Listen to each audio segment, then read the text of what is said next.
Okay, man, are you ready to go? I'm ready to go. Now, come on, now crank this motherfucker up.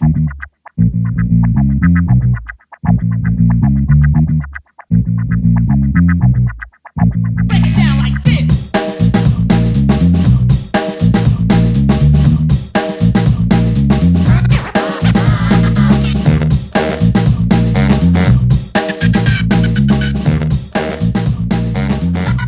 Hello, Internet.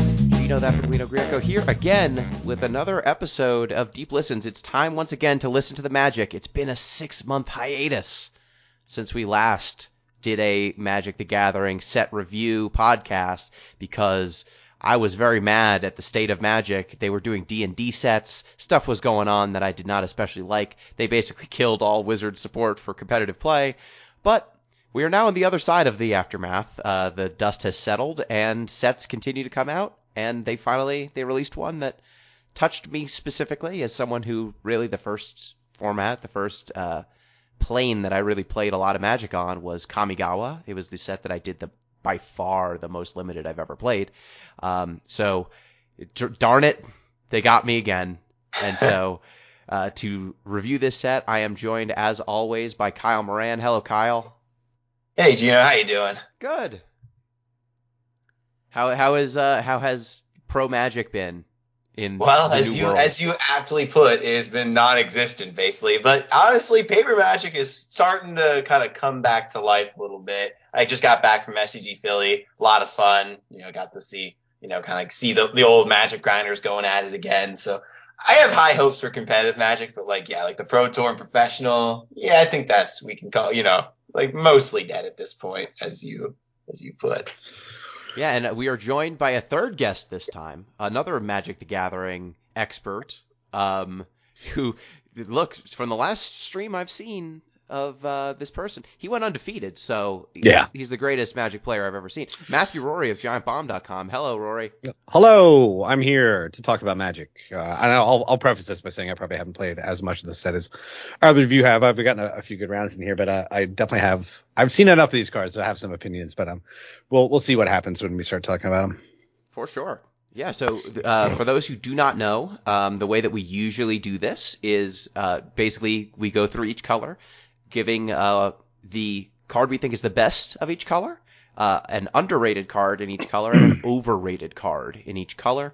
And then we kind of, summarize at the end. Oh, and we also do a little hit at the front of what the mechanics are. And the mechanics in this set, oh boy, there's a lot of them. But before we turn to the MTG review, just the normal plugs, you can get in touch with the show at Deep Listens Pod on Twitter, deeplistens.com. We have our comment sections and deeplistenspodcast@gmail.com. And you can support the show on Patreon at patreon.com/deeplistens.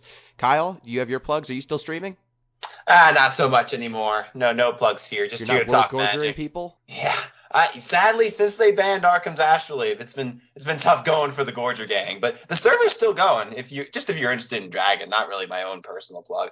The World Gorger Dragon Discord, they still do stuff there. It's still active. People actively contributing, talking. So that part's nice. I think there's some people doing a red-black build nowadays, but that's less my style, if you will. I'm glad that those lunatics are still out there trying to use World Gorger Dragon to make infinite loops.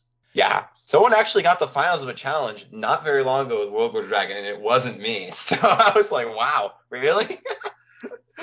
Just out here grinding. And Rorie, people can see Party of One. You've had a couple recently, and you also put up a tournament on giantbomb.com for Kamigawa Standard. So if you haven't seen it, it's sticky to the top of the forums over there. We're gonna do a little tournament. 10, 12 people show up, and it's free to enter. And I got one of those collector packs of. It's been so long since I wanted to set up this tournament that it's actually Crimson Vow collector's pack. So there's something in there for everybody. We've got a couple other prizes too. So if you want to. Pardon my burp. If you want to sign up, it's giantbomb.com/forums and free to enter. Do it right now if you want to. No need to be a pre-existing member. So come on over, sign up, and it'll be not streamed. It's all going to be going at the pace that people are willing to play. So got plenty of time to sign up. Awesome. All right, so let's turn our attention now to the actual set, Kamigawa Neon Dynasty. So Kyle, do you want to explain real quick what kind of the Kamigawa cell is? Like, what is Kamigawa for those who are not familiar? Yeah, sure.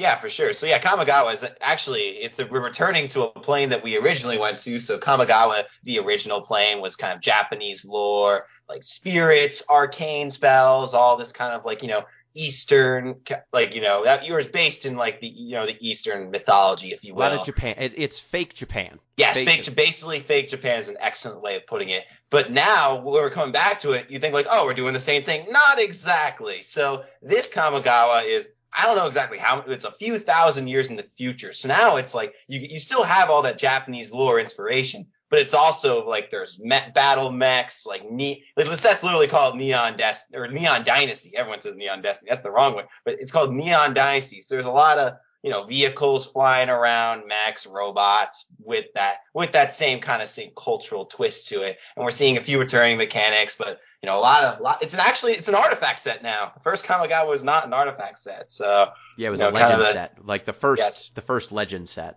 But yeah, yes. Kamigawa, they basically took their fake Japanese set and said, well, Cyberpunk is in. Let me tell you, people love the Cyberpunk 2055. What was the 2077? 2077. People love Cyberpunk, and let me tell you, we've got a fake Japan. What if we made our fake Japan set a Cyberpunk set? And so they did the darn thing. They jumped forward hundreds or thousands of years in Kamigawa's setting, and they're still samurai, they're still spirits, but now you've got mechs, you've got a ton of really interesting new mechanics that are available in this set. And this is actually the wordiest set of all time, the most text on cards that has ever been in a set. So it is one of the most complicated sets ever made in Magic's history. So good number of mechanics to go over for this. Why don't we start with some returning ones that people may or may not be familiar with, because it's been a long time for some of them. Ninjutsu. Rorie, do you want to try and explain what ninjutsu does? Boy, so I'm not super familiar with Kamigawa. I was out of Magic when the first set came down, but so ninjutsu is a really devious kind of ability, especially in limited, where a lot of cards will have ninjutsu on them, and if you attack with another creature and that attacker goes unblocked, you can cast the ninjutsu. It's kind of like Flash, but for attacking creatures only, attacking unblocked creatures only. So you trade that creature, comes up to your hand, which can be in itself like a really interesting kind of play. But that card goes back up in your hand, and then the other ninjutsu card hits the table attacking with basically haste. And there's all kinds of crazy effects for the ninjutsu cards. Some of them are just big, like some of them are like 6/5 for 3 mana or something like that, or 4 mana, like really cheap, just for the attacking. And then a lot of them will have other, like when this card hits an opponent, has another effect. And some of them are really devastating, and some of them are really cool. But yeah, so the thing about Kamigawa now, and every set has this, but it's very dangerous to attack your opponent when you see either to attack or to be on the defense, because there's so much flash and ninjutsu stuff going on. But it's a complicated ability, but it seems like it's a really fun one. I don't know if it's tier 1 or anything like that. It seems like people are playing around with it, but it's kind of a fun combat trick and a set that's very full of them. Yeah. So ninjas right now, they used to just be in black and blue. Now they're in black, blue, and green. And the idea is basically they can turn any of your evasive cards into a ninja if they get through unblocked, and they usually have either a cast trigger or a when they deal damage trigger. So something like, say for example, Moon Circuit Hacker, which is a 2-mana 2/1 with ninjutsu. Whenever it deals combat damage to a player, you can draw a card. If you do, discard a card, unless Moon Circuit Hacker entered the battlefield this turn, which means if this card ninjutsu's in, it's draw a card. Every other time it deals damage, it's a loot. It's draw, discard. So like you'll usually have cards that either hit really hard and you get them in for cheap, or they have on contact triggers, and the card will not have invasion itself. Like it might not have flying, might not have any way to get through blockers, but that first time you ninjutsu them in, it kind of pays off the fact that it might be hard to get in from then on. So Kyle, kind of looking at the next returning mechanic. I mean, it's a returning mechanic, but it's something that has been around quite some time.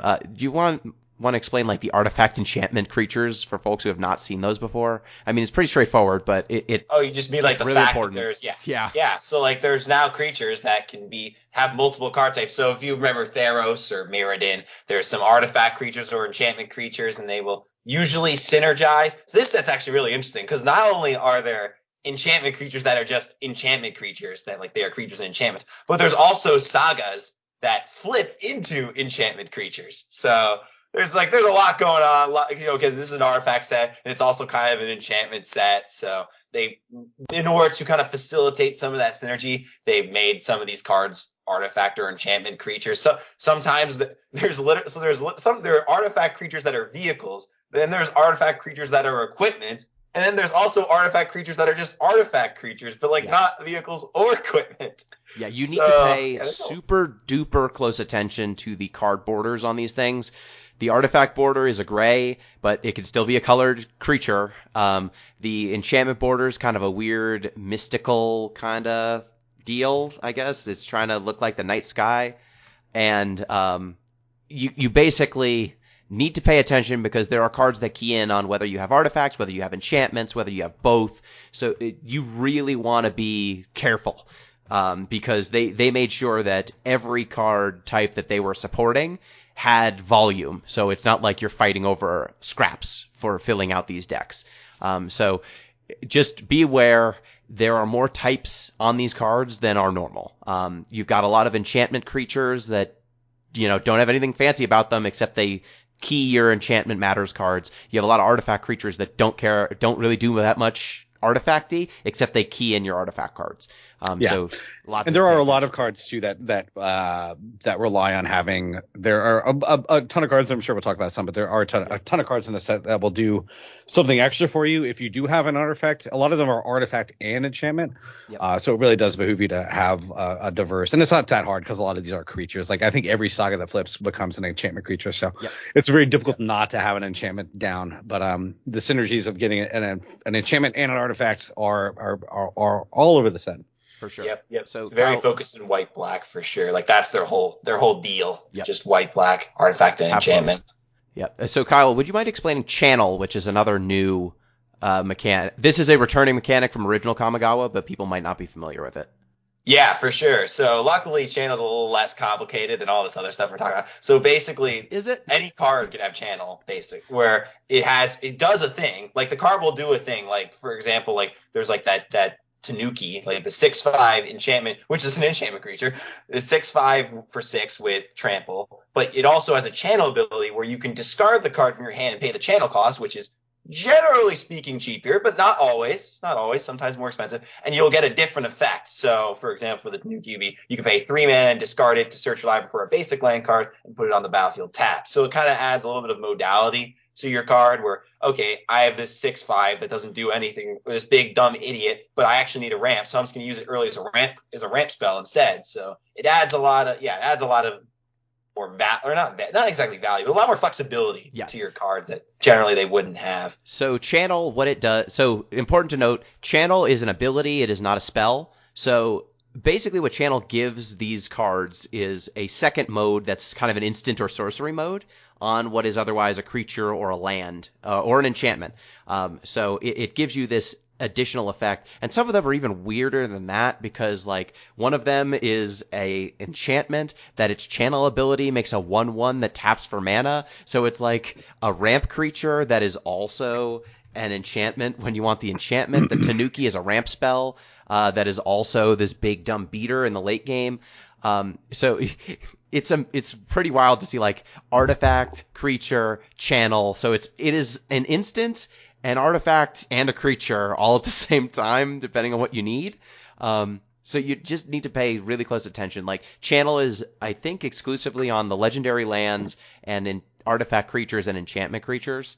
When you read a card that's got channel, be aware it's got this extra mode, and it cannot be countered by a regular counterspell. That's another thing to be aware of. It's an ability, so it's uncounterable by anything that says counter target spell.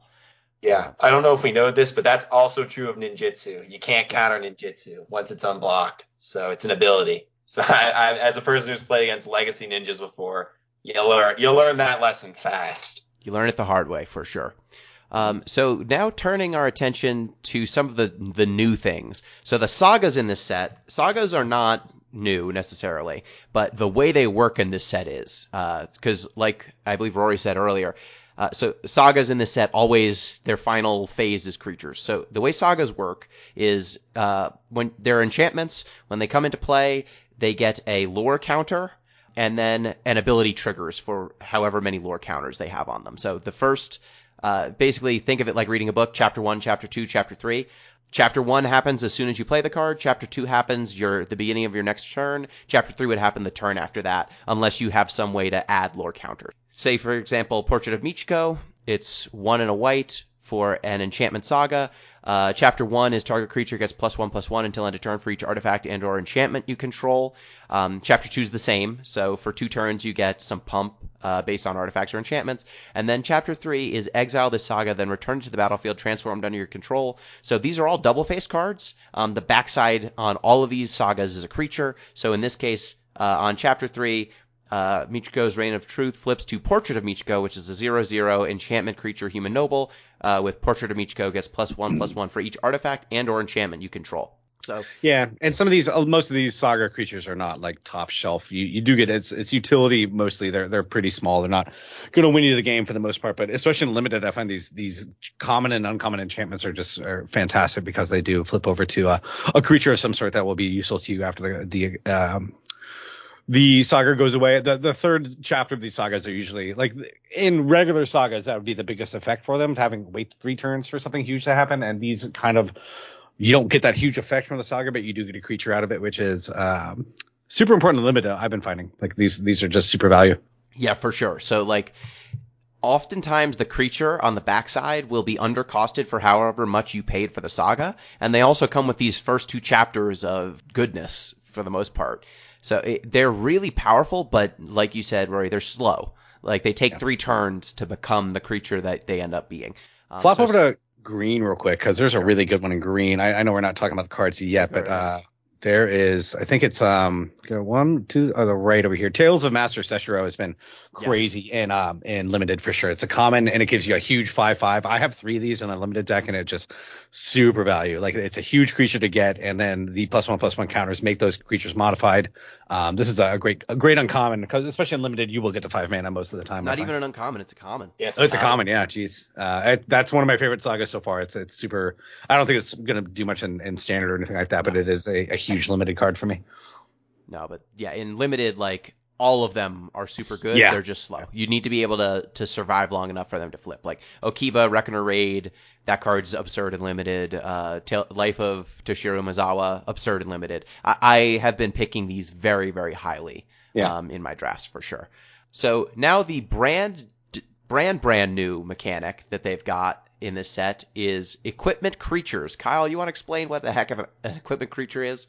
Yeah. So equipment creatures are just like regular creatures, except they're all artifact creatures, to represent their equipment, but they all have a reconfigure ability, which is very similar to the well-known equip ability which equipment have, except you can attach it. The ability, it's like if you pay a certain amount of mana, just like equip, and you can either attach it to a creature or unattach it from a creature to turn it back into a creature itself.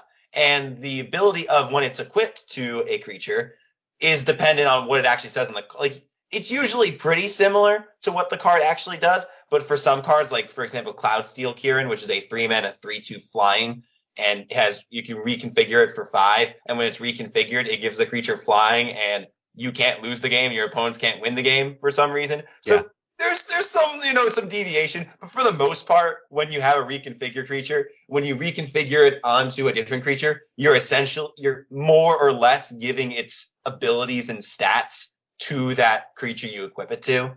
So pretty powerful. It's a pretty cool ability. And it's they do have the benefit of equipment, where if you kill a creature, the equipment does fall off and become a creature again. So it is a really good value. I was a little unclear on those rules when we first started talking about this, but it does, even though it's a creature, it's not a creature while it's equipped, so it does fall off. It a great way to avoid wipes, way to avoid targeted removal and everything like that. It's surprisingly powerful, and there are some really, really good cards in here too with this new ability. I think Boros equipment is still going to be a fun Blade of the Oni. Yeah, that's one of my. I got lucky and got a bunch of Blades of the Oni. We'll talk about that when we talk about the cards, but there's some really powerful ones in here. Lizard Blades was the one that everybody kind of oohed and awed about as soon as it was revealed. Like giving anything double strike for 2 mana is crazy. Yeah, so like a lot of these cards, they read in many cases less powerful than they are. especially in constructed. Like, I didn't think necessarily Lizard Blades or Rabbit Battery would be that good. Like a 1-mana 1/1 haste that reconfigures to give something +1/+1 and haste. Like, that reads okay, but it's a Raging Goblin. Like, Raging Goblin has never been playable in constructed, or at least not for years. But being able to reconfigure things so that you can get around sweepers, you can get around spot removal, because as long as the equipment creature is on something, like you said, Rorie, it'll fall off if the creature dies. So it can give a deck that's pretty aggressive some additional play, some additional juice after you've gotten swept. Whereas before, a sweeper would happen and you'd just be basically back to square one and have to rebuild. So you can get big and tall, and then also go wide again after a kill spell or something like that has happened. So like, that's the big, I would say the big flashy new thing is equipment creatures and the flip sagas. They've also got a focus on vehicles in this set, but the vehicles work the same way as vehicles always have, so I don't know that we need to go over that too much. Yeah, the only other weird rules thing is that it's not an equip action to put them onto things, so it doesn't work for things like Brunor, or I think Halvar still interacts with the reconfigured people because they are equipments. But for stuff like Halvar or Brunor, sorry, it does not always interact with some of the other abilities that people have for equipping specifically. But for the most part, equipment they'll act like equipment in 99% of the time. But it's an odd little thing. Yeah, so things that say like equip costs are now 0 do not work, because reconfigure is not equip. Yep. Yeah, but it's actually even more interesting though, because like with stuff like Sigardazade, which says attach, it does work. So it is attaching, but it is not equipping.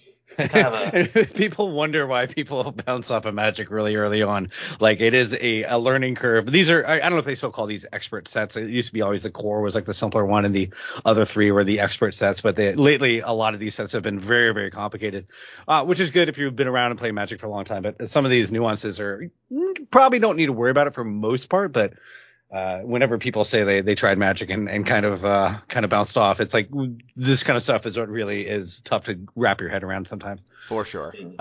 So now let's kind of turn our attention to the actual review part. So those are the mechanics. Like, this set has supported pretty much every color. It's a pretty powerful set. It's pretty flat in terms of the power level. There's a lot of good cards, not a lot of cards that I look at and go, well, this is going to be banned. Actually, I don't think there are any that I see like being immediately banned, which is good. You know, this is the first time I think we've done a set review podcast, Kyle, where I haven't said this is going to be banned.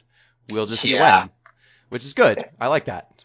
Yeah, it's interesting. Some of the effects, like there is some cheating out, like ninjutsu is basically cheating out a card, but it is fairly costed in the most part. There's very few cards in here that are like, draw 6 cards and put 2 on the battlefield like they've had in past sets that are just insane and break a lot of the game. And also limited, like I think people are really excited about this set in limited. I played a few drafts, and like Crimson Vow had really bad bombs. They were just overpowered, and if you drew in and cast one, you'd probably win the game.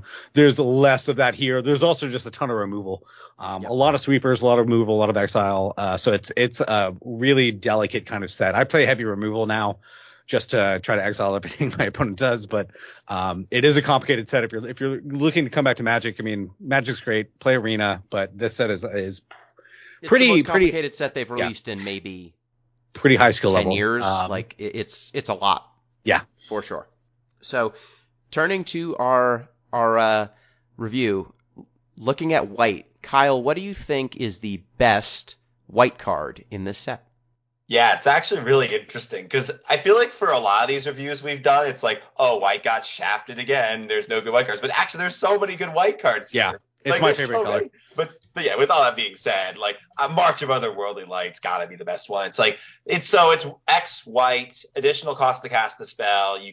You can exile any number of white cards from your hand, and this spell costs 2 less to cast for each card exiled this way. And it's like, wait, but it's an X spell, so how does that work? It basically pays for 2 if you're exiling white cards from your hand. And you can exile an artifact, a creature, or an enchantment with mana value X or less. This is like one of the first time white has gotten like just a good, like well-rounded removal spell, like no downside, but like unconditional. That's the word I'm looking for. An unconditional white removal spell that does what you want to do whenever you want to do it. Instant speed. It answers artifact, creatures, or enchantments. Like it's not as good as Prismatic Ending in Modern, but in Pioneer and Historic, Standard, like it's going to be doing work. And even in Modern, like I think this has a shot of just being like an instant. Like Prismatic Ending's not an instant; it's a sorcery. White, yeah, also, White doesn't have a lot of forces you to play a bunch of colors. So this doesn't. You can just play this in a White deck. Yeah, White does not have a lot of instant speed removal. There's Fateful Apology from the last set, I think, is the big one.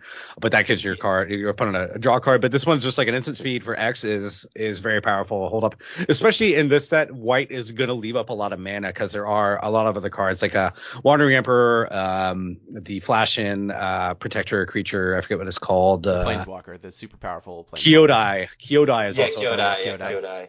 If your opponent in White has some mana up on your turn, you're gonna have some trouble figuring out how to get around it because it's an interesting. White is usually a slower color. A lot of sorcery removal, a lot of sweepers, so they only be played on your turn. But March of Otherworldly Light is quite good. It doesn't hit Planeswalkers, which is the only knock against it, and Planeswalkers are pretty dangerous still. But that's a pretty small downside for the power of it. Yeah, and the fact that it hits artifacts, enchantments, and if you just pay 1, you'll get a 0 cost, which for big formats, wide formats, like 1 mana destroy something that someone didn't pay for is actually that's a real mode that will happen occasionally. Yeah, 1 mana dunk on an Urza Saga, that's good. Yeah, 1 mana killer is a Saga. 1 mana, I mean, you're probably not killing a Bauble, but there are things to be killed for 0 for sure. I actually am gonna. Rorie, are you gonna also go with March of Otherworldly Light, or do you have a different one? As most powerful, I'd say that's way up there. There's some other stuff in here that I think is really good. I'd probably say from my limited amount of experience playing with White this set, I would say that's way up there. I think the most standard impact one is probably going to be Wandering Emperor, I would say. That is a very not underrated or overrated. I think it's very well rated. People seem to like it a lot.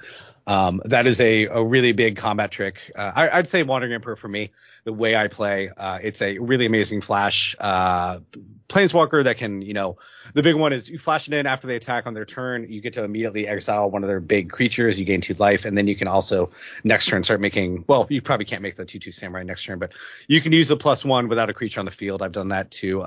First strike +1/+1 counter on a target creature is very good for the rate there. So I would go with Wandering Emperor myself. I think that card's really good. Yep. I mean, the Wandering Emperor is a card that whatever your opponent, they can see that the Wandering Emperor is in your hand, and whatever they do, they're wrong. If regardless of what they did, if they attacked you and you had a creature that was losing combat, well, you can put a +1/+1 counter and then give the creature first strike and just eat their creature and improve your Planeswalker. If they attacked with something bigger than your creature, you flash down the Wandering Emperor and you exile a tap creature, gain 2 life. If they just didn't attack because they thought you had the Wandering Emperor, you flash her in and you make a 2/2. So there's a bunch of ways that you can just be wrong, or they attack into an empty board and you flash her in, she makes a 2/2 and gobbles up their creature. She's a combat monster, and it's gonna be a problem. There was that I forget, it wasn't Redain, it was another card that had the flash in 3 mana. I forget, but it's another white card from called time.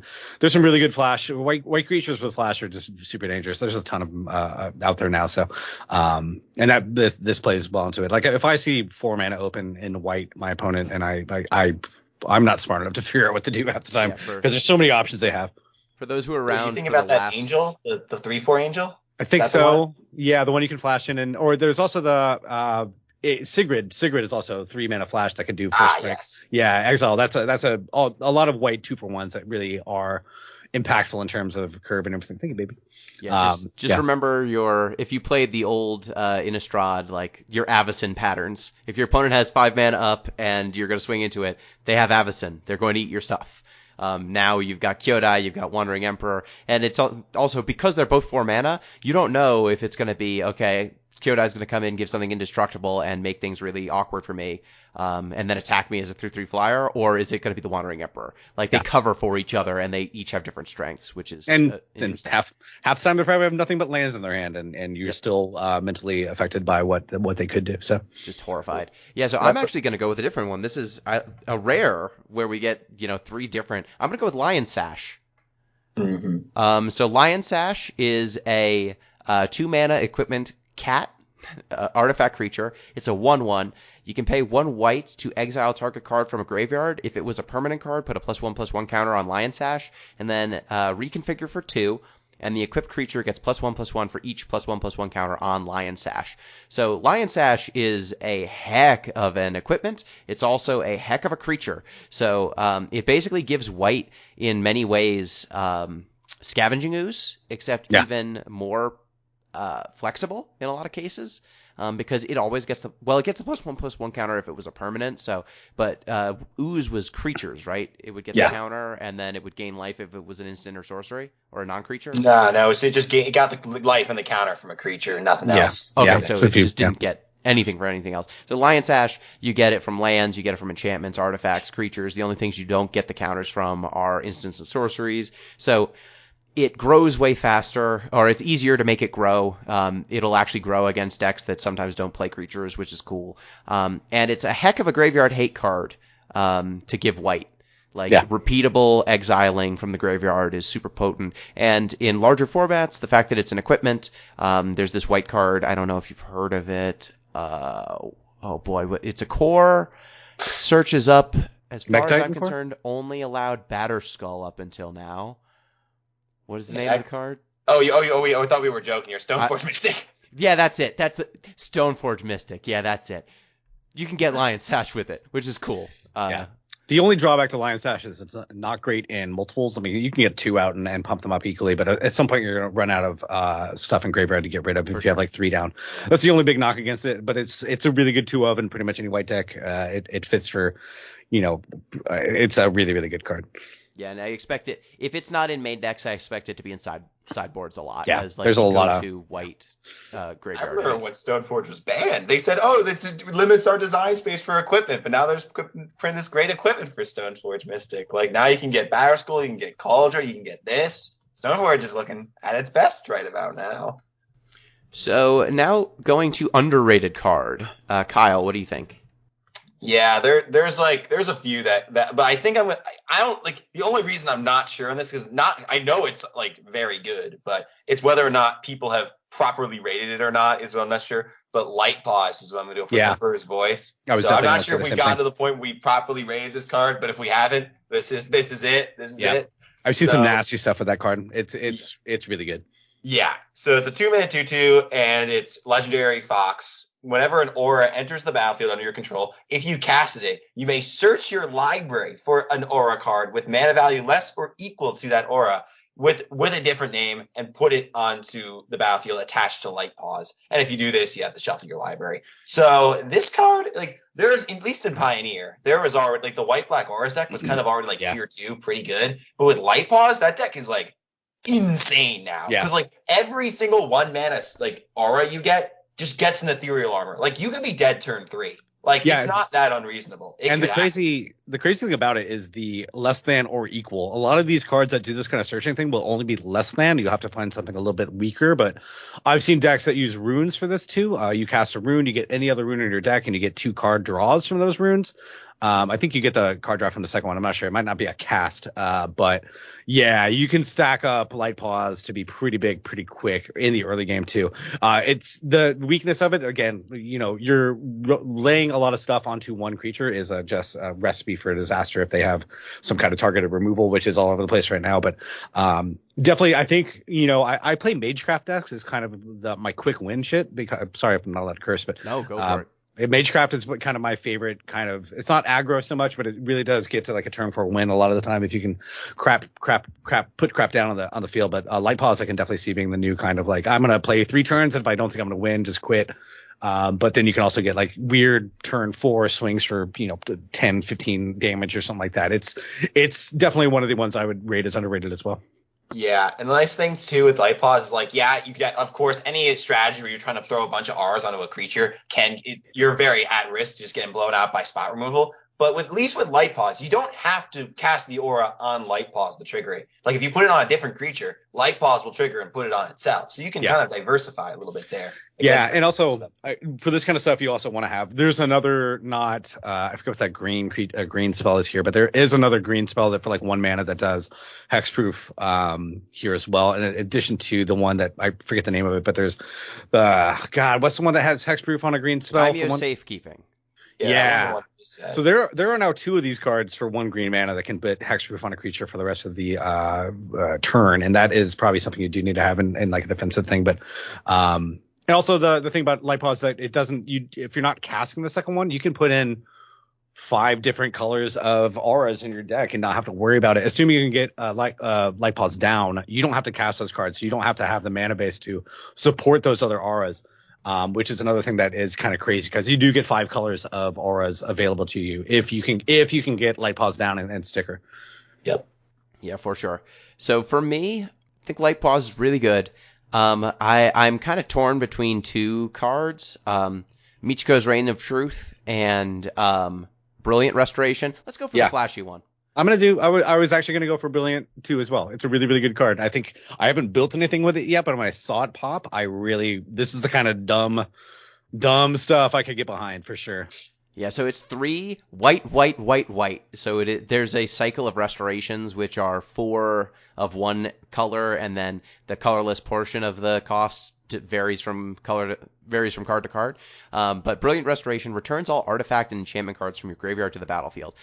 A mass revive spell like this, because it just has power. If you can cheat a large enchantment or large sorcery into play, which there are cards that do that, you get a lot of bang for your buck from Brilliant Restoration. Like you can do, I'm sure there's some OTK, some one turn kills that you can do with this. I mean, it's insane, especially because this kind of stuff always perks everybody's ears up, especially after the year of ultimatums that were basically in every tier 1 deck.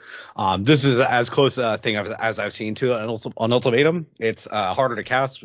All the ultimatums are hard to cast, but this one feels like if you can have big artifacts down and a few enchantments. It works perfectly in white because you have a million blinding exile kind of effects for 3, and all those. If you board wipes and exile enchantments are huge in white, and I'm feeling if you put together a deck that cycles your stuff into your graveyard pretty quick, and then a bunch of wipes later on. You're going to have a couple of huge turns of this. Of course, 7 mana for anything, it better almost win you the game. But I'm really curious to see what people. I think it's going to be more janky than constructed. But I also said that about the ultimatums when they popped up the spoilers for those. So I don't know for sure, but it does seem like it has a lot of potential. Yeah, that's the thing is I don't think that you can't play this fair, right? You have to be doing unfair things. But if you're doing unfair things, I could see Brilliant Restoration putting in a lot of work. Yeah, it's just gonna be. I want to make a deck that's gonna win 10% of the time. It's just nothing but exile effects and enchantments, maybe a Catilda here and there, and then you play this and you just play a very slow game, lock them down, make them not be able to do anything, and then at the end you get all your portable holes and everything come back to the field. A lot of you just want into the battlefield effects and then just whatever huge enchantments you can find too, or artifacts too, because there are some huge artifacts that can really pop out. I forget that an artifact that we saw that I played a bunch in limited, that 8/8 trample thing. That hexproof thing. Yeah, that's a nasty one too. So I'm looking forward to build with this. I do think it's probably, I haven't heard a huge amount of chatter for it. I have a feeling somebody will break this card open at some point. It does seem like it has that kind of potential. Yeah, and historic too. I've played around with Ultimatum. I was cheating out Omniscience using Ultimatum, so this could do basically that as well in historic and older formats like that. So you can definitely do some cheaty stuff with it. Yeah. But yeah, even if you play it fairly, like back when Teamer Adventures was legal, you just played Genesis Ultimatum as like this fair, dump a bunch of permanents into play, tons of value. You can't ever come back from this kind of thing. So this could be a fair card in that sense. Yeah. For sure. It's an alternate win con for certain. I mean, all you really need, like I said, Banishing Light or an exile, 2 of those exile enchantments, popping those back on the board at the end of the game, you're probably going to get rid of the 2 biggest things that they have, and you're going to get a huge creature down too. Most likely, it seems like super. I'm looking forward to brewing with it a little bit more than I have. I haven't had a huge amount of time to get it, but I definitely agree that that's probably my underrated card as well. All right, cool. So what do we think for overrated white cards? I can't say that I have too many, like, these all seem fairly well rated at this point. I think maybe Farewell. I haven't seen that Farewell popped up, and it seemed like everybody saw this effect. Exile all artifacts, creatures, enchantments, or graveyards, or all of those at the same time. 6 mana is a lot, but this doesn't feel like I haven't seen a lot of people talking about or building with this. So it seems like this one might be one of those the spoiler season kind of things where it just kind of doesn't make a huge impact, but I could be wrong. Yeah, I feel like that card's going to be tough for a 6-mana board wipe in in a 60 card format, but in EDH, like, yeah. Oh my god. That's oh my god. Oh, like, for this sure. card busted in EDH. Busted. Exile all artifacts in that format? Yeah.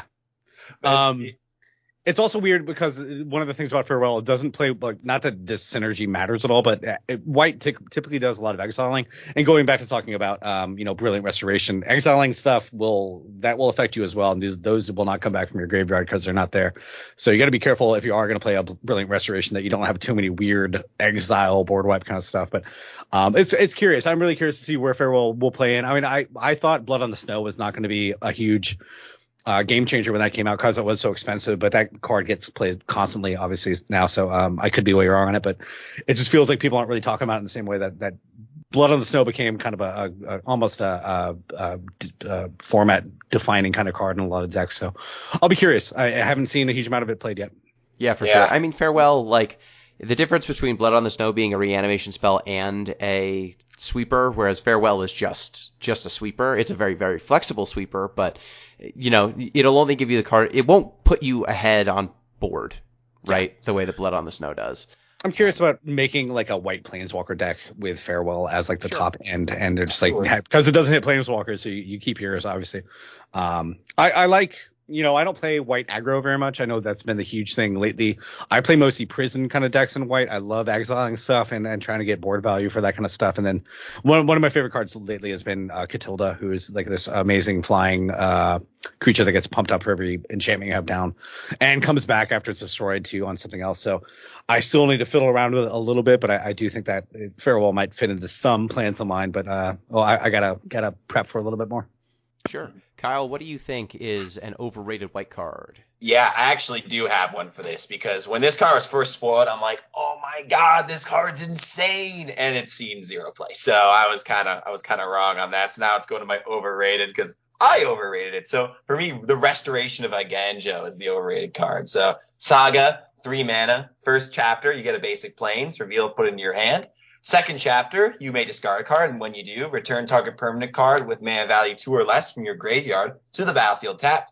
And then chapter 3, it flips like all the other sagas into a 3/4 that whenever it attacks 3/4 vigilance, that whenever it attacks or blocks, you get a 1/1 spirit token. So I thought this, because I have played with, what's the card called? Bertha Miletus. I played a lot of Bertha Miletus when that card was legal, and that card was excellent in control decks. So I'm like, this card is like Bertha Miletus. It's like Bertha Miletus, except like I get ramp and I get the land, and it just turns into a Brimaz like after a couple turns. This card's insane, but I guess it just doesn't type up, doesn't quite scale up as I thought it was gonna, because it has seeing like literally zero play. So I thought it was gonna be good, but turns out not as much. It's neat because I think one of the plays that people aren't necessarily seeing is that once you get that plains card in your hand, you can discard that into the graveyard next turn if you have nothing else in there, and you can bring that land right back, correct? Because it is under. So it does kind of work. Hopefully you'll have something better, and by turn 4 when this pops over, like you'll hopefully have like a portable hole or a small creature in there that you can get back to get some value to it. But that is an interesting play. I see the potential here. I have a feeling it'll come into play at some point, but yeah, it's the return target permanent card is still a annoying as hell thing to have happen. There are some creatures that do this better. Obviously, what was that companion that basically wrecked standard for 6 months? Yeah, so that kind of ability can be very powerful. The value 3 mana for a 3/4 at some point on that's like turn 5. That's not a great rate. The other 2 effects are like okay, but it's not the biggest. Yeah, for rare especially, I feel like that maybe the power level there is a little underwhelming. Yeah, it's hard when you're this slow and all you're doing is accruing value and not like getting the permanent back impacts the board in some ways, but you're playing this on turn 3 ideally. And the card you're reanimating on turn 4, and it's a 2-drop or smaller. So, like, by the time you get the card back, it's outclassed usually, and then by the time it flips, it's turn 5, and a 3/4 Vigilance is actually outclassed too. So a lot of these like sagas, it's best when they're played a card that's 1 or 2 cost, and the thing that they become is evasive or big for what you paid for it. I think a 3/4 Vigilance, whenever it attacks or blocks, create a 1/1 colorless spirit creature token. Like, that would be a good card right now, but it wouldn't be a broken card. Yeah. Whereas like one mana 2/2 haste or 1 mana 2/2 menace, which are what some of the other sagas can do, those would be busted. We got a 1 mana 2/2 haste to talk about in red, which I definitely will. Oh yeah, 100%. The other thing about Restoration, I do think, is that, and this is my own weird thing, but I do think that'll fit really well into a rune deck. So runes, if you haven't played for a while, Kaldheim has a bunch of runes that are basically kind of weird enchantments you can apply to a creature, but they have mostly kind of small effects, but they can stack up pretty well. I played a bunch on equipment deck where you put them all in leather armor and just flip them around. That was super fun, but this can pull back up runes to the battlefield, and that, oh wait, they won't be cast, will they? I forget if runes are actually only on cast, you get that card back. No, it's an ETB. Enters the battlefield. Okay, there you go. do. So that could actually get you a rune back and another card. That could be actually pretty good tempo kind of play in a rune deck. And I'm thinking about making a new rune deck, because my rune deck was always the thing about the rune deck that I saw with Light Paws. I always played runes onto equipment and to transfer them around because the equipment would fall off. Mostly leather armor, you just pile it up with runes and make your one creature super huge, which also plays into the samurai kind of stuff. We didn't talk about it at the top, but there are a lot of samurais and warriors in a stack where you get rewarded for playing one attacker, and that runes really play into that well because you want one huge creature and everything else kind of supporting them. So in a rune deck, Restoration I think would probably get some play. That's a pretty good kind of tempo pace because you can get all those back, but I haven't fooled around with this one too much either. Yeah, so my overrated card for white, and this maybe it's controversial, I'm gonna go with Ow the Dawn Sky, which is 3 white for a 5/4 flying vigilance, legendary creature dragon spirit. When Owl the Dawn Sky dies, choose one, look at the top 7 cards of your library, put any number of non-land permanent cards with total mana value 4 or less from among them onto the battlefield, put the rest onto the bottom of your library at a random order, and put 2+1/+1 counters on each permanent you control that's a creature or a vehicle. This card reads really strong, right? You're paying 5 for a 5/4 flying vigilance. When it dies, you're getting 4 mana ideally worth of cards back, so it's kind of paying for, like, it's kind of replacing itself when it dies. It's got this, big +1/+1 mode when it dies as well. But exiling removal is all over the dang place. Yeah, that's a big thing. And a lot of these dragon spirits are kind of, I feel, very, very good and limited, obviously, but the fact that none of them really have haste. I mean, it's sad that, like, Goldspan Dragon is really kind of the still 5 mana, it's not sad, but it really did set. There's so many 5 mana dragons that have haste that are kind of killer cards. They are dispiriting to play against, and none of these do. The dying, trigger is great, but like you said, there's so much exile. I play so much exiling, spot removal just because it gets around all the death effects that a lot of cards have. So yeah. Vanishing Verse might be the most powerful removal spell and one of the most prevalent removal spells in the format right now. It's white and black. Exile target monocolor permanent. All of these dragons are monocolored. There's multiple other exiling spells, be it your enchantments that get rid of a thing, Farewell Exiles, which is a sweeper that exiles. There's a red card we're going to talk about that makes it so that damage-based removal exiles. There's just so much exiling stuff that if I'm going to pay 5 mana for a big dragon, I would like it to do something more when it's in play. 5/4 is nothing to sneeze at, but it's not amazing, and for a 5 mana spell in this day and age. And if you don't get the die trigger, you're going to be real sad. Yeah, and also, like, what deck even wants Ow? Like, you're right, it's very powerful, but, like, when I think Goldspan, it's like, okay, I throw it in my Blue-Red Dragons deck, put it with some counter magic, that sounds pretty good. Like, what deck wants this effect? Like, the white decks are so low to the ground, you can't fit a 5-drop in there. Yeah. If it had lifelink, maybe that'd be probably too powerful. Lifelink would make it so good. Yeah. It's a strictly better Sarah Angel, but Sarah Angel hasn't been a great card in 20 years. So it's like everybody who saw the cycle, like these are the limited bombs that if you pop one open. I definitely had one of the red Dragon Spirit in a draft, and it won me at least 2 games on its own. So great limited cards. But yeah, the standard for standard now is all about enter the battlefield effects or haste for these big creatures, and none of them have it. So they're the temptation cards. You want to play the big splashy bombs. Put in Dragon. the original Kamigawa, they were the best. They were some of the best cards in the set for sure. But I'm just afraid that standard has come and passed them by. And if they're not good in standard, I don't see them being good in any other format. They aren't that impactful. The funniest part is these Dragon Spirits are way better than the original ones, and those were the best that they're.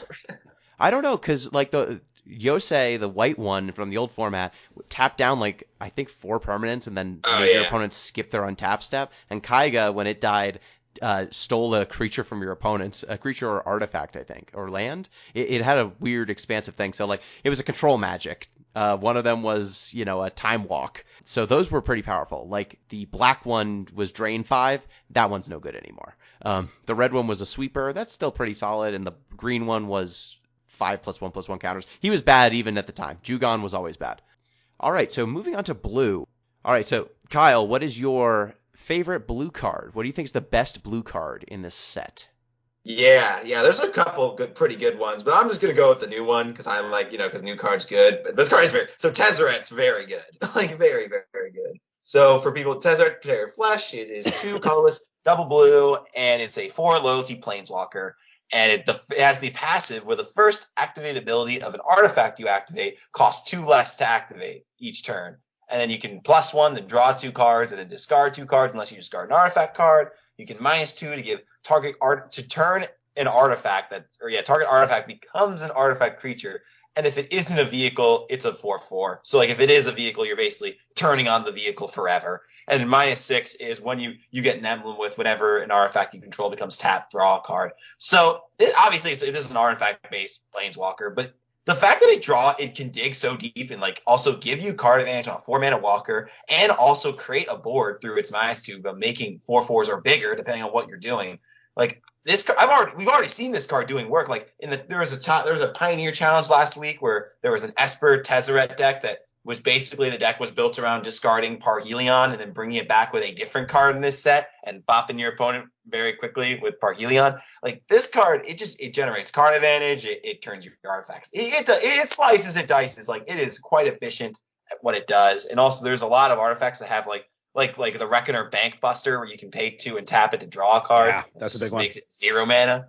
Like there's this card does a lot for the 4 mana that you invest in it. And it does ask a little bit. You gotta be playing artifacts. You can't just throw this in any deck you want. But if you are playing artifacts, like I saw people in Modern playing this over Urza in some builds of artifact decks. Like, and if you're considering this card over Urza Lord High Artificer, then it's pretty good. Yeah, for sure. It's just it does so much. It does so much in so many different ways. I mean, its plus is Thirst for Knowledge, which is a 3-mana spell. Also in this set. Yes, also in this set. So if all you get is its static and its plus, you're only off by 1 mana in terms of like paying fairly for the card. And then the minus, the fact that its target artifact becomes an artifact creature, period. Like there's no until end of turn. It feels like there's text missing, right? Like usually it says until end of turn if it becomes a 4/4. This one is just like, oh yeah, that artifact creature, that's just, your bauble now is a 4/4 forever. Your portable hole too is just like, okay, now it's a 4/4. You don't want to lose the portable hole, obviously, but there are so many artifacts that just kind of sit there and don't need to be tapped and can be effective creatures if they. I mean, a 4/4 is nothing to sneeze at. So, if Oko taught us anything, it's that being able to turn a thing that was sitting on the table into a 3/3 or a 4/4 and beat them to death with it. That's a real thing. Also interesting, I didn't realize this until just now. It can also turn your opponent's. This would be a very bad tempo play, but if your opponent has a nasty artifact out, turn it into a creature and hit it with a removal spell, because a lot of them, creature removal spells only hit creatures for the most part, but they will become a creature. I could see that being a weird play that might save your ass in a very weird situation, but also something to keep in mind. No, I remember that actually reminds me. We were just talking about Oko, and that once happened where I was in the Pro Tour, the one Pro Tour where Oko was legal. Yeah.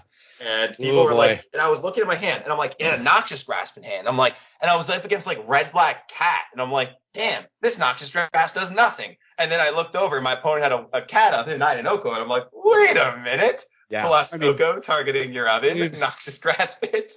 I still want to hear, like, if there was like ESPN 30 for 30 about the design of Oko and how that was possibly ever a card that could be seen print. Just one of the weirdest.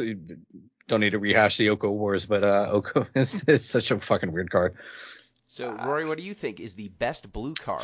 I don't play a lot of blue. I don't know if I have like a I can say my favorite, but I think overrated, underrated, I might not be the best. I really do stay away from blue. I do like blue in this set. It's less counterspelly, less kind of dirtly interaction or holding up mana kind of stuff. Is a lot of good stuff in here. What was the question again? Which best card is this? Blue card. Best blue card. For me, there's a bunch in here that are pretty good. I'm gonna say I think Tameshi might be really powerful. In some Tameshi Reality Architect, I think this could be something that I kind of want to build around it and see what we can do this. It's a 3-mana 2/3. Whenever one or more non-creature permanents are returned to hand, draw a card. That only triggers once a turn.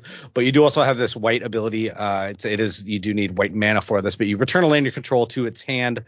And then you can return an artifact or enchantment with mana value extra less from your graveyard to the battlefield.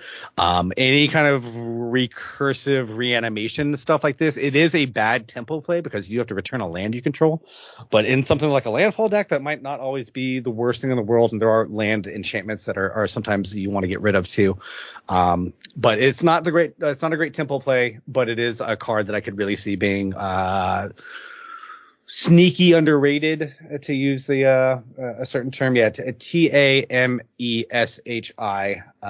Reality Architect. I like I said, I haven't built it because I don't build blue very often. It's not my favorite color. I don't really get into it very often, but this one looks like the kind of bullshit that I could get into pretty heavily. So I'm gonna go with Tameshi for now.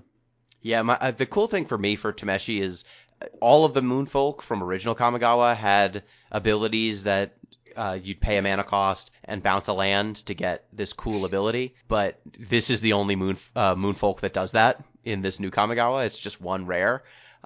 So it's nice to see that they at least have a Moonfolk that worked with the kind of tribal identity of Moonfolk. But yeah, the effect here, returning artifacts and enchantments like recurring reanimation, especially when she's giving you this draw a card as well, whenever one or more non-creature permanents. There's a lot of value happening. I'm afraid it's too slow. But this is a hell of a commander card. It's a white blue commander. It's the kind of iffy thing is it's non-creature permanent. I mean, when you return a land, you'll get the card draw, but a lot of the bounce stuff in standard, like that I play, is mostly targeting creatures.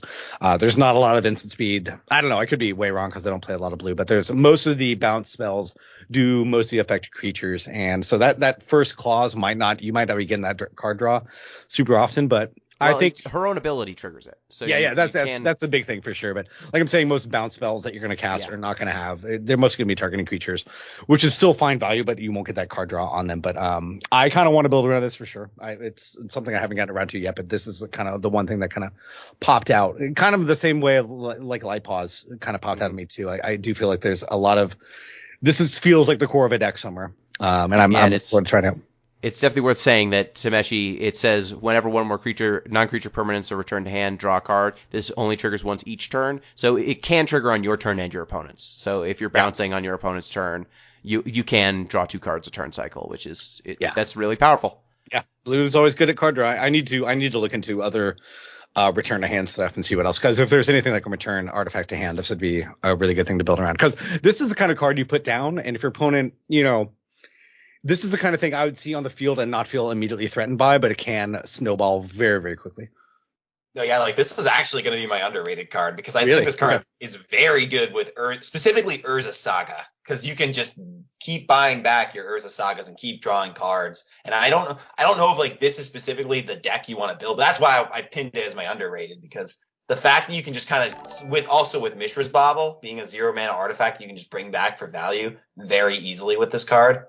like that's an engine where you just get, you draw a bunch of cards, you get a bunch of like Urza Saga tokens, and you can just bury, like single-handedly, just bury, like with no, like you don't need that much to make it work. Mishra's Bauble, Urza Saga, these are already very, very good cards you're running. So, and blue is already kind of where I want to go with my artifact deck. So like maybe like 1 or 2 copies of this in like a mono blue artifact deck with like Urza and like Thought Monitor and a bunch of 0-drop artifacts and Moon Snare prototype, a card in this set I think is very good as well. So that's you preempted my card.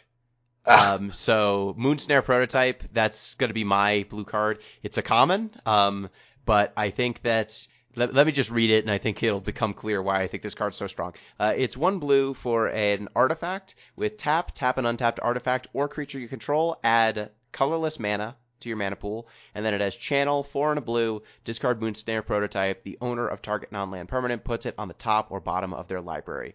So this is a 1 mana rock. Yeah, that's really good. Yep. It's basically Springleaf Drum, except it's making colorless mana, and Springleaf I think made 1 mana of any color, but this keys off of artifacts. So it doesn't, Springleaf was creatures, it had to be creatures. Moonsnare can just be an artifact ramper. So the downside, it's not going to play colored spells for you, but artifact decks now get a 1 mana ramp effect, which, man, that also is a removal spell split card, which is kind of absurd.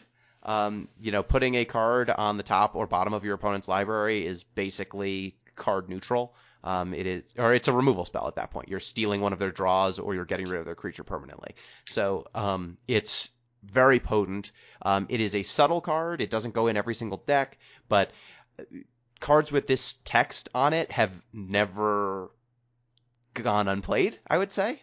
Like even the most jankety ones, like your Springleaf Drums, they find a way. Love finds a way.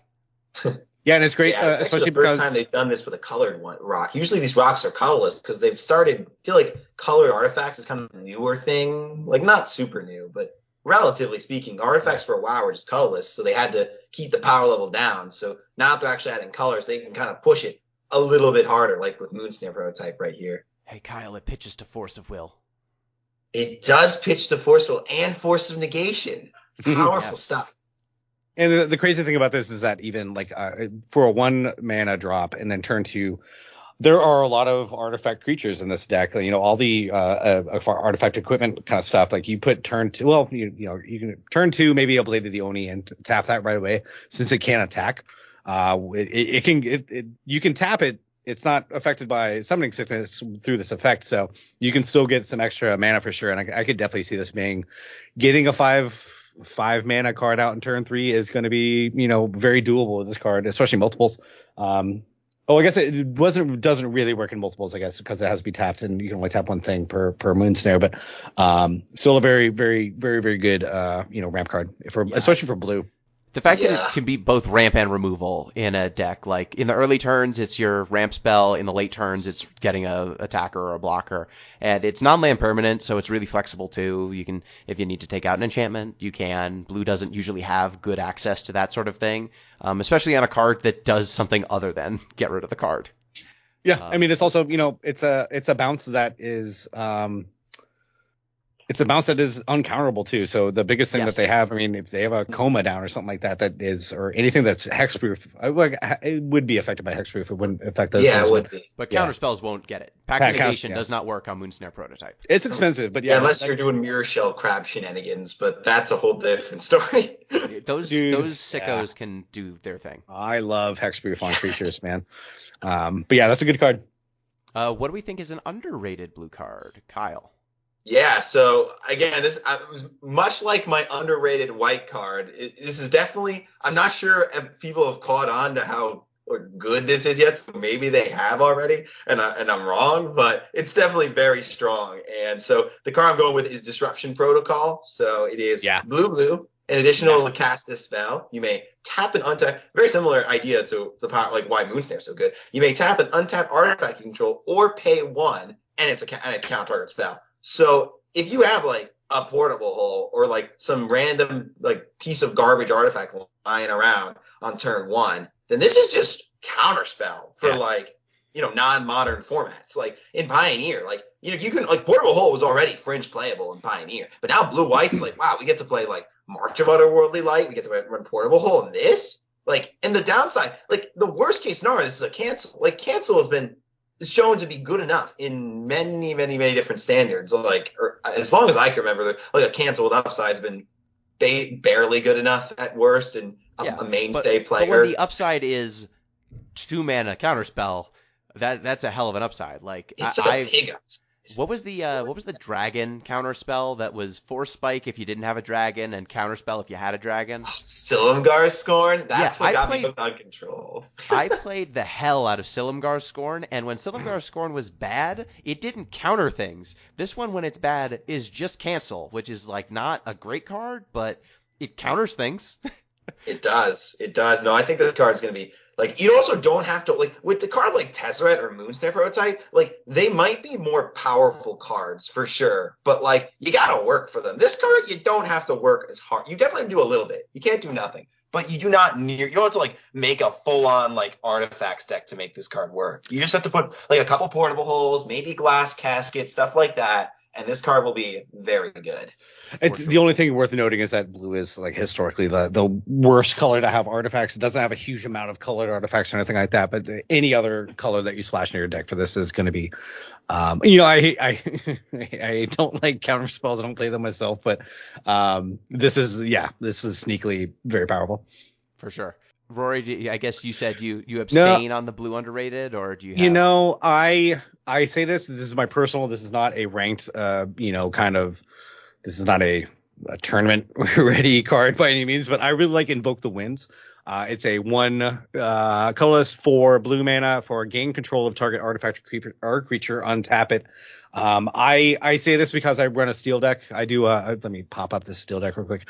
My steel deck is basically...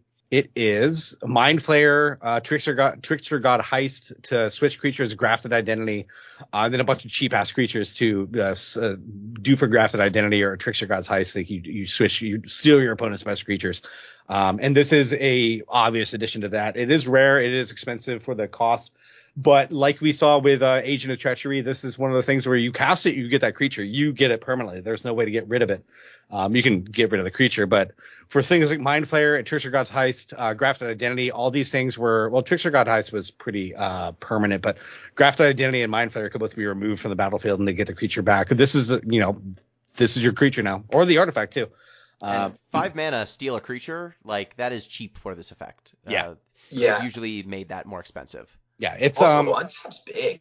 Untap's really big. Yes. I remember I steal his tap thing. I'm like, this is useless for a whole turn. You always get to use it. I mean, if they attack with a Goldspan, you can deal. If it has ace, you can attack with the turn you get it. I don't, like I said, this is not going to be a tier 1 or even anywhere. Whatever. I don't know how many tiers it goes down. I'm not that into this. 2.5. 2.5. Yeah.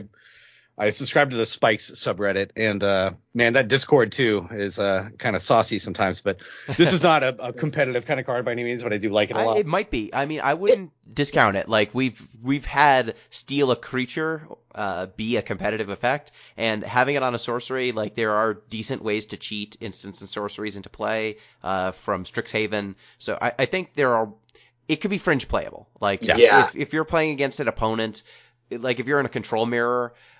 Maybe you're in a position where you can steal your opponent's win condition with Evoke the Winds. Like maybe if you're just a control deck playing against a mid-range deck, like Invoke the Winds is a heck of a sideboard card because if your opponent's building up to some big giant idiot, just steal it. Is a pretty powerful move. Oh yeah, and the thing that people don't I don't think many people play with these steal effects. Like you steal that creature and everything attached to it, enchantments, auras, equipments, all that stuff comes with it. They can still unequip enchantment from creatures that are because they still control the equipment. But I've definitely what I love about Magic is making decks that are like dispiriting to play against, like not frustrating in the way that counterspell decks are, or like I don't do a lot of mill or anything like that. But I'm not here to reduce your life total to 0. I'm here to reduce. I'm gonna annoy you to 0. as hell. I love prison decks so much like I know. I love I love my Seal deck wins, 30% of the time or something like that. But when you do see them cast their spell that they've obviously been waiting to play all game, and then you just take it right away. I've seen so many concedes when I steal the huge creature from a mind player or something like that. But this one is it's interactable. You can counter it obviously, but once it hits the thing, you just have that creature until they kill it. For sure. Which is different than mind player and grafted identity. The only problem is with 4 blue, you can't really. There's no splashing this card. Yeah, it'd be tough because my steel deck is a lot of Jadar, Eye Twitch, stuff like that to make value, make tokens to use to give away, because you do need that for grafted identity and Trickster God's Heist. So doing that, having a black blue would be a little tougher with this card, but it's still something I want to throw into that deck. Yeah, Gino, do you remember that standard where Scarab God was really good? Yes. Oh, yeah, Scarab God, geez. Yeah, in that one, I played Confiscation Coup as my tech. So there are absolutely formats where you want I think this has a chance of seeing sideboard play depending on where the format's at and where the decks are at. If you're just playing a big idiot that is very resilient to removal, like a Scarab God or some vehicle or something like that, then a card like this is going to be so good. But otherwise, it's not. So sideboard. So, I'm betting sideboard. My underrated card, real underwater, Mirror Shell Crab. Ooh. It is 5 blue for a 5/7 Ward 3 artifact creature crab with channel, 2 and a blue. Discard Mirror Shell Crab, counter target spell or ability unless its controller pays 3. So I like Mirror Shell Crab. I don't know that it will see a lot of play, but I just want to acknowledge this card's existence because as a channel, it's got basically a counter spell. It's not a super powerful counter spell. Is it Convolute? That's 3 mana, make something pay 4 less. It's kind of a mana leak, right? A little Gets bit abilities over. too, though. Gets abilities. That's the thing. Is its abilities too, and it's also an ability on an artifact creature. So remember Tezzeret's text? The first does that artifact work? Wait, sure does that work? does. The first activated ability of an artifact you activate each turn costs 2 or less. Channels an activated ability. Wow. Right? I love it. That's amazing. So, Mirror Shell Crab, 1 mana leak with Tezzeret in play. And it's each turn, right, for Tezzeret? So Tezzeret, your turn and theirs. So they're good buddies, I believe. And in limited, this card's absurd, I think, or it's very good. It's a good card in limited. It's a good limited card. It's a split card, counter spell, just giant beater with good stats. And even in constructed, if you get to the point where counter spells are bad, a 5/7 Ward 3 it will end the game fast. Yeah, Ward I think is low key one of the best design keywords to come out. It does seem like it's going to be evergreen. I think Rosewater said that. Ward is so frustrating to play around because it does screw up so much of your removal math. Like Ward 3, by the time this hits the board, it probably won't be that hard for your opponent to have a 2 mana kill spell with pay the 3 ward, but it's just a huge. I love this ability. I love it. Even the dragon in this set, the I forget the name of the dragon, the blue dragon here. Yeah, Kyrie. Yeah, Kingdom Hearts' own Kyrie. It's a Ward 3 on that big ass dragon will complicate a lot of things. So I like Ward a bunch. It's one of my favorite new keywords from the last. I forget when they introduced it. I think it was after Call-Time or something like that. But was it Call-Time? I forget. But it's Call-Time. Yeah, I think it was D&D. D&D. Okay, yeah, that makes sense. Yeah, it screws up so much math because I play a lot of removal. I play a lot of, blink, not blink, but exile, kill spells and everything like that. And Ward is always tough to see. I almost prefer Sedgemoor Witch's Ward pay 3 life. That was one of the only alternate non-mana things. But that one at least you can get by as soon as they cast it. You can pay the 3 life. Right. But the 3 mana is not always get aroundable. So it's a really good card. Yeah, no, you're right. I think it was Strixhaven became 4 D&D. So no, you're right. It was Strixhaven. Yeah, that was the first set with it. But yeah, no, Ward's good, but it's I like it more because it's if you remember Hexproof, like the Bant Boggles deck in Standard, playing against Hexproof is so miserable. So it's nice to have a mechanic that's Hexproof, but you can still do something, Yeah, I think I really like Hexproof a lot as. We talked about it before. If we can pull up that artifact, I think it's skyscraper walking skyscraper or something like that. I think. Yeah. The Hexproof boy. Yeah, Hexproof. Walking skyscraper. 8/8. Yeah. So there are a lot of hexproof cards, but usually they have a lot of them nowadays will have this thing where it's only hexproof as long as it's untapped. I think Averbrook Caretaker does something similar, or there's a big green card that does it as well, where they lose hexproof when they're tapped. Because otherwise, you can sweep it. That's basically all you can do. But so anything, well, I forget the card we were talking about before this, but Ward, Hexproof. Ward is a much more fair version of Hexproof, I would say. It is get aroundable in a way that Hexproof is often not, but I think even the people who make Magic realize how much of a fucking bummer it is to have a Hexproof creature down that you can't kill. Because one of the things I love to do is Hexproof and give Vigilance to it. Because I think there was that white 2-mana flyer that had a Hexproof. I think it was like a mana dork or something. I would just try to give it Vigilance and make it as big as possible. So, yeah, they can't do anything to it. One of my favorite Pants decks have Hexproof Pants decks have been a thing for as long as Hexproof has existed. Yeah, it's one of my favorite things to do in Magic. Big ass Hexproof unbeatable killer. Turning to the most overrated card in blue, Kyle. Is it Jin Gitaxias? Is that what you're going to say? Or you know, actually, I was going to say it's a two-way tie between Jin Gitaxias and Kyrie because the reasons why they're overrated are exactly the same. So I'll pull them both up. Yeah. So basically, they're big. We can go through all like the stuff they do, but essentially they're both big dumb idiots that don't impact the board really when they come in play, and they have so much text on them. So you're like, wow, look at all this text, and it looks really good, but it's just like I'm paying 7 mana for like a 5/5 that might counter a spell when my opponent casts it if they didn't cast it before, or if they didn't simply just counter this. And then if I untap with my 7-drop and I have an artifact into sorcery, then I can get a little bit of value in copying it. The big thing about Jin is, the fact that they can still play creatures, and that is very much. If you see this hard card hit the deck, those cards are basically just hand fodder at that point. You can't really do much with them. It's a very, very powerful effect. But by the time turn 7 comes around, like I fail to see how I get. It's just weird for Hullbreaker to be the same mana cost and be bigger and is way more board impactful too. So this is a tough creature to really. I mean, in limited, this is you win the game basically when this comes down. Probably. Do you though? Because I don't need to get around it. I think it counters stuff, but like So I've gotten to 7 mana. I still have artifacts, instants, or sorceries that I'm casting to copy. Like that doesn't happen that much. And when I play my 5/5, if I hope that my 5/5 catches me up, but Jin doesn't do anything. He's just a 5/5. I think maybe the best comparison is maybe Westgate Regent for this, because that is basically the same kind of thing. Like if you want to get rid of this creature, you have to have something else in your hand, and that is basically what Jin Gitaxias does. It's still very good, but yeah, you can get around it. I probably am overestimating that second ability. It's so expensive for a 5/5 body. Like if he was just a bigger body, so that I could live with him. Not if he could block stuff better. What does he have in his hand? Does he have that iron little samurai helmet? Anvil, a little samurai head. I thought it was that weird red artifact that just like a big head crawling around, but it looks like it's a samurai.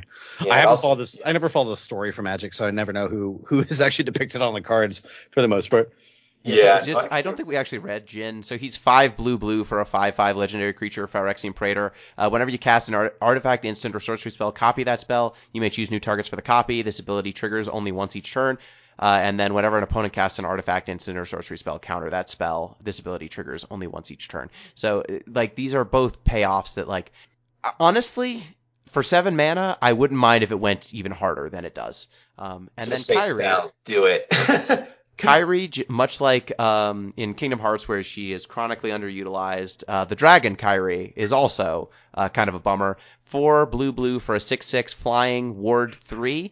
When Kyrie the Swirling Sky dies, choose one, return any number of target non-land permanents with total mana value 6 or less to their owner's hand.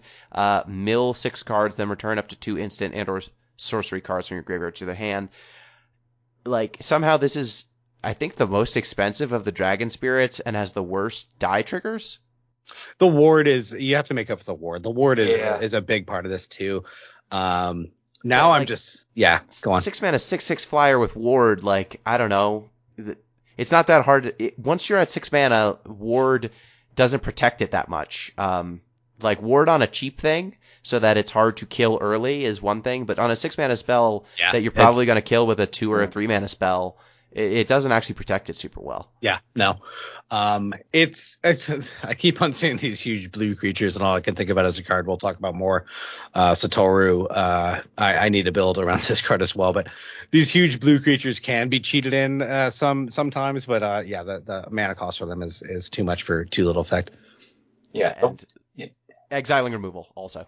Yeah, that too. The one thing I do like about Jin Cataxius is I actually did read the story for it, and he gets sliced up by the Wanderer, and much like in the story, this Jin Cataxius is absurdly weak to the Wanderer.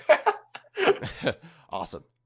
Yeah, I did not read the story, but yeah, I agree, Kyle, with you on overrated cards. I guess I'll also let me just throw another one in there, just a quick one. The Reality Chip. Yeah, it's neat. I don't know if it's a very neat card. I have played with Future Sight. So this card is 1 and a blue for a 0/4 Equipment Jellyfish, legendary artifact creature Equipment Jellyfish. You may look at the top card of your library at any time. As long as the Reality Chip is attached to a creature, you may play lands and cast spells from the top of your library, and then reconfigure 2 and a blue. So it's a decent blocker early. You equip it late, and then it becomes Future Sight, which is a really cool effect. It's very powerful. But my problem with the Reality Chip is you need to have another creature to put the Reality Chip on. It ostensibly will give you card advantage, but it's not guaranteed. It's not that hard to kill in current games, and I'm afraid this is just too slow. Like playing a 2-mana 0/4 and then getting another creature to stick, and then spending basically a turn's worth of mana to reconfigure it to get your Future Sight online, and it can be turned off at any time if they just kill the creature, because the Reality Chip doesn't give any stats. It just gives this ability. It's a very, very cool card. I'm just afraid that it's not, that practically great. Yeah, it's expensive and it doesn't do anything by itself. The reconfigure, you basically lose the 0/4. It becomes just like a do nothing kind of. I mean, it's a very powerful effect for sure. It's basically an extra kind of card draw a turn. Even better because the more it is you good. play A land and then you get a creature too. You can definitely do more. It's one of those interesting cards that play well with. There's some other cards. If you have very few cards in hand, you draw. I think there's a saga that lets you draw 4 cards if you have 1 or fewer cards in hand. And that kind of stuff can be synergistic pretty well, but it is a weird card for sure. So moving on to black, Kyle, what do we think is the best black card? Yeah, there's a couple. Neon Dynasty. There's a couple, but I'm just whenever you're asked like the best card, I just kind of go with like the most this card like when you compare it with Tezzeret versus Moonsnare prototype, I would say they're actually very similar in like similarly kind of built decks, but Tezzeret's more like hit you over the head kind of powerful, where Moonsnare is more like, the support that it provides makes it very powerful. So I'll go with another hit you over the head kind of powerful card for my best here. So I think Biting Palm Ninja is insanely good. So it is 3 mana, 3/3, ninjutsu for 3 or 2 and a black. And it enters the battlefield with a menace counter. And then when it deals combat damage to a player, you may reveal a menace, or remove the menace counter. And then when you do, your opponent reveals their hand, you choose a non-land card, and you exile that card. So at worst, this card hits your opponent and you thought seize them, except it exiles and you don't lose life. And it also has the ability where with ninjutsu, you can just throw it into play and get that effect right away. And even if you don't have a ninjutsu, this card has menace. So it's going to be really hard to block this. So it's like the power level of this card is very high. Very high. The fact that it's one of those ones where ninjutsu is a great addition to it, but even if you cast it hard cast it, a 3/3 with menace will probably hit face at some point. Hopefully next turn, obviously, and you can do the Thoughtseize kind of thing. It's also, again, discard is one of those mechanics that people just erupt in hate with, and it's one of those things where you get their best card out of their hand, and that is so dispiriting. That's the kind of stuff I love to do. I love seeing that instant concede when you get the one game winning kind of card that they all of a sudden are not getting anymore. I 3/3 without any kind of evasion is not fantastic, but if it had anything more than this, it would be probably way too powerful. I've definitely seen a bunch of this played. It is definitely, I mean, ninjutsu is one of those things you have to react to. You have to assume if they have open mana and are attacking, or in these, especially blue-black, you have to assume that they have. You don't have to assume, but you probably should assume that there will be something some kind of combat trick coming in, and this one is definitely one of the worst ones. Ninjutsu is very, very interesting. Yeah, this is the best ninja, I think, that they've produced. It's one of the best of the new ninjas for sure. Yeah, so Rory, do you agree with Biting Palm Ninja? Yeah, I do. It's weird. I mean, I agree. My favorite card is not this one, but it's interesting to compare Biting Palm to Nashi, which is the other kind of 3-mana ninjutsu. It's even more expensive to ninjutsu within, but that's one of those cards where, and I love that blue-black card, Siphon Insight. It's one of my favorite cards from. I think that was Forgotten Realms as well. I love playing that card, but a lot of times you get bullshit. You get a land that you can't really do much with. So comparing this to that, I would always play Binding Palm over Nashi. I'm sure somebody will make Nashi into for the rarity level, especially like having this be a mythic. It's a powerful effect, but I should say that Siphon Insight I've done some game winning bullshit with, where you get their gold span or you get their super high powered creature, which is fucking hilarious to do. But then sometimes you get, like you said, you're gonna land, or it's an extra 2 draw 2 cards, which is super, super powerful, obviously, but it is a random kind of thing where you don't know what you're gonna get, and sometimes you're not gonna get very much. So Nashi is 1 black for a 3/2 ninjutsu legendary creature, rat ninja, ninjutsu 3 black. 3 and a black. Whenever Nashi Moonsage Scion deals combat damage to a player, exile the top card of each player's library. Until end of turn, you may play one of those cards. If you cast a spell this way, pay life equal to its mana value rather than paying That's cost. the life thing. Paying life, like if you tough. get a Hullbreaker Horror and then pay 7 life. Good luck. Well, yeah, I mean, but you get a Hullbreaker Horror on turn 4, which is, disgusting. So, like, there's a dual-edged sword. You can probably only afford to play a big, powerful card in the early game if you're not getting beaten down. Nashi will sometimes draw you nothing, sometimes draw you a card you cannot play because you've gotten rushed down, and sometimes it will break the game open. So it's high variance for sure. Very high variance. So no, I think my pick for best card is so far Invoke Despair.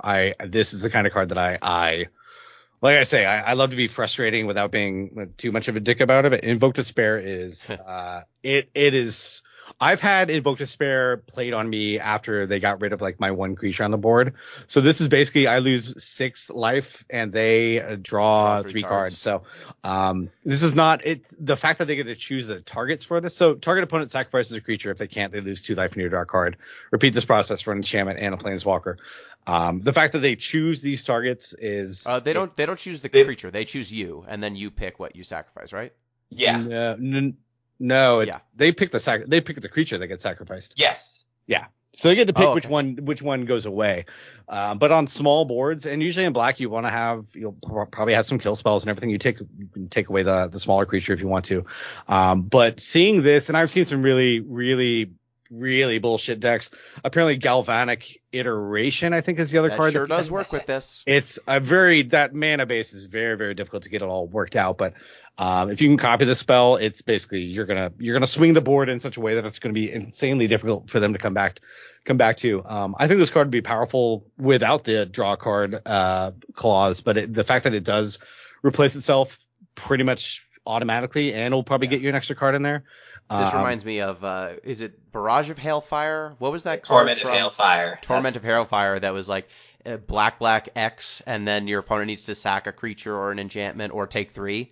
And that was or was it discard a card? It was something very powerful. Yeah, you could sack a non-land, take 3, or discard a card, and you repeat that X number of times. Yeah, so like this is very similar, where it's devastating. It's either devastating your opponent's board or killing them.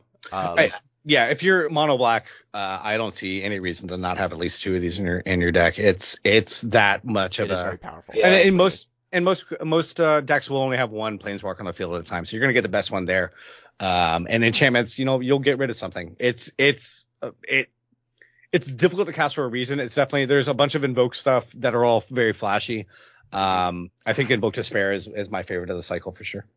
Yeah. So for me, I'm going to go with Blade of the Oni. Yeah, it's really good. So it's 1 and a black for a 3/1 artifact creature equipment demon. It has Menace, and then reconfigure for 2 black. Equipped creature has base power and toughness 5/5, has Menace, and is a black demon in addition to its other colors and types. So there's never been a 2-mana 3/1 Menace in black before. 2-mana 3/1, traditionally great aggressive stat line. Menace, one of the best evasive abilities. So this card, if you never equip it, is a totally viable on-curve body for an aggressive black deck. The reconfigure cost of 2 black, it's a little high, but it's doable to make anything into a 5/5 menace. Your dorky little, 1/1 tokens that linger around. Well, now it's a 5/5, and your opponent has to really deal with it. This is a card that I think you just play 4 of in an aggressive black deck. It gives you something to do with your mana in the late game. It's, a subtle card. It doesn't look like much. It dies to most everything. It dies to a stiff breeze. But if it is not answered by your opponent, it takes the game over pretty quick. It's I was really lucky. I pulled like 3 of these in my first 50 packs, and it's mono black aggro is. I've played with a few different, I had one of those amazing days where we lose like 8 times in a row and ranked from mono black aggro, and I just kind of threw up my hands in anger. So it wasn't working that day, but Blade of the Oni I've been playing with a bunch. 3/1 Menace is great, and it's also 3/1 Menace. There's a lot of ninjutsu that's going to be happening on turn 3 as well, so having Menace on the 2 drop is really important there. It's a super powerful card, and the fact that it does make something into a threat that must be answered, and as soon as they do answer it, you get the Blade of the Oni back. I mean, this is the one thing I'll say about Blade of the Oni is that once you hit that 2-drop down, it is the biggest target on the board for sure. Especially if you play this on curve, everything they have, they're going to try to get rid of this. So, but that's not a bad thing if you're playing 4 of, and you probably should be. Yeah, I don't know why I thought this card was legendary when I first looked at it, but it is certainly not. So, I've had an opening hand with 3 Blades of the Oni in it, and I'm like, okay, I guess I'm gonna win this one. Get him. Guess I'm gonna go 3/1, 3/1, 3/1, and hope you have lots of blockers. Yeah. The only thing I'll say is that reconfigure the 2 colored pips it's a little tougher to splash this into something, and I could definitely see this being a card that you want to splash into a otherwise 2 color deck. There's plenty of ways to do that now, but the reconfigure does get harder to do with harder to splash for, which is probably smart. If this card was reconfigured for 1 black mana, it'd probably be way too powerful to be splashing up pretty much every deck. Oh, for sure. Yeah. So Kyle, what do you think is an underrated black card? Yeah, so this card just plays so well to black strengths right now that I feel like it has to be this. So Dockside Chef, which is an enchantment creature for some reason. Yeah, good one. Yeah, so it's a one mana 1/2, and it is a enchantment creature, human citizen, and 1 in a black. You can sacrifice an artifact or creature to draw a card, notably including itself. So if it's about to get hit by removal, you got 2 mana up, you sack it, you draw a card, awesome. But right now, like, one of the best black decks, they have like, Eye Twitch, and they got like random treasures from when they cast their, Deadly Dispute. Yeah, Deadly Dispute. That card's like $2.50 for an uncommon. It is it is one of the most expensive uncommons I've seen in a very long time. I don't track prices all that much, but yeah, Deadly Dispute is a huge effect. Dockside Chef also doesn't need to tap, which is if you have the mana up later on in the game, they come down to the sweeper. Get rid of as many things as you can and replace them. It's a very, very good card. Yeah, it's just insanely, and there's also like 1-drop black creatures that like have this value kind of built into them. Yeah, very powerful. Shambling Ghast can be, Shambling Ghast is the ultimate target for any kind of sacrifice effect because you get so much value out of that. I've Deadly Dispute turn 2 on a Shambling Ghast to get rid of my 1/1 creature is so horrible to see because they get 2 cards out of it and they get, it's removal and everything like that. So there's plenty of targets for this, and it's the fact that it doesn't tap is also sneaky powerful. I mean, we've seen Standard be overrun by like Cat Oven and everything like that. So anything like this where you can actually, it's more expensive than a lot of the sack outlets for 1 mana, but it's still super powerful. It's giving you a card, like it's turning your dorks, your little tokens and things into cards, which like sacrifice Eye Twitch to Dockside Chef. Go learn. Go get the pest lesson. Make 2 1/1 pests. Sacrifice them. Gain a life. Draw a card. Like these are slow, grindy value engines, but it allows decks full of just little idiots to grind with decks that are trying to pay mana to draw cards, like control decks. Yeah, black decks are already just like super good. Like right now it's there. Black decks are just super good at this style of game where they just like put little idiot in the play, sack it for value. Like this is already with Lolth too. Like this is already what black is doing. Oh man, Lolth. Yeah. Jesus. Yeah, for sure. Lolth is like the ultimate card I hate to see hit the board because I know it's going to be impossible to get rid of. So, Rory, what is your underrated black card? I don't know if the card is underrated, but Soul Transfer, I don't know if people are really giving this the kind of props that it deserves. It is kind of an insane value for the cost. I mean, sorry, my wife's So texting one me. black sorcery, choose one. If you control an artifact and an enchantment as you cast a spell, you may choose both.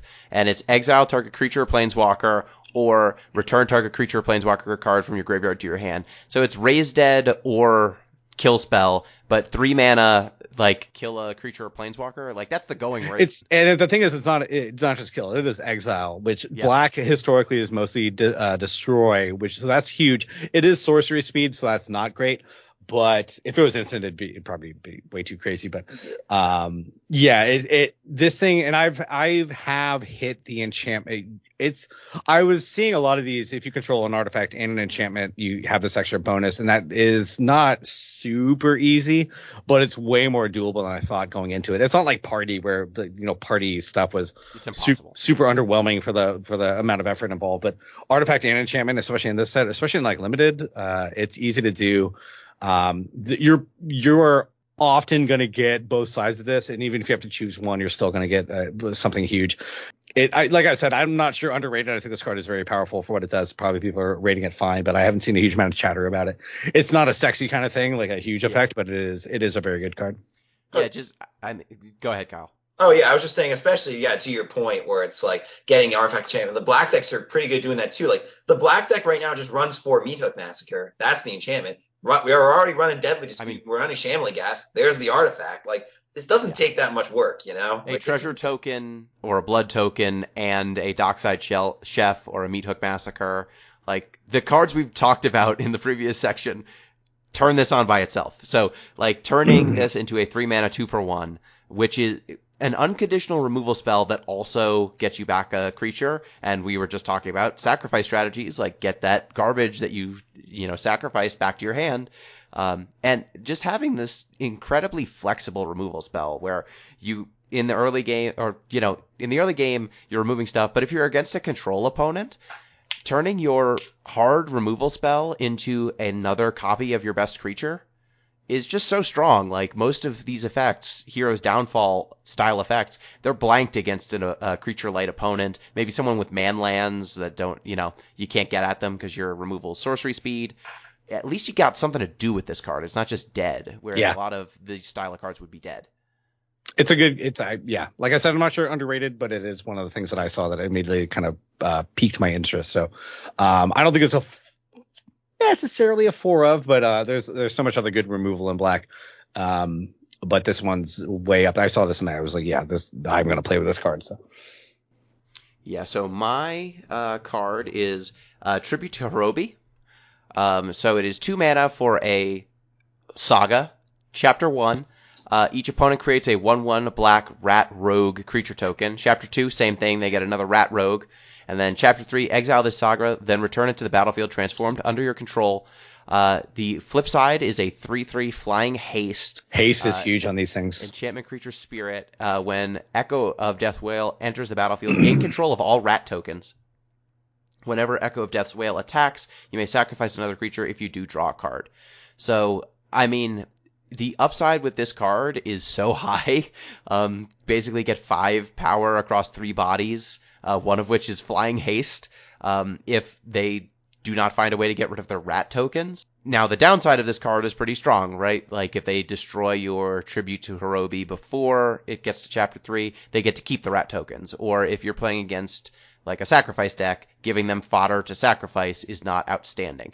But I think in the right spot, this card, it's a 2 mana 3/3 flying haste that gives you extra bodies to play around with. It also has this, sacrifice creatures to draw card effect built into it too, so you can grind with it.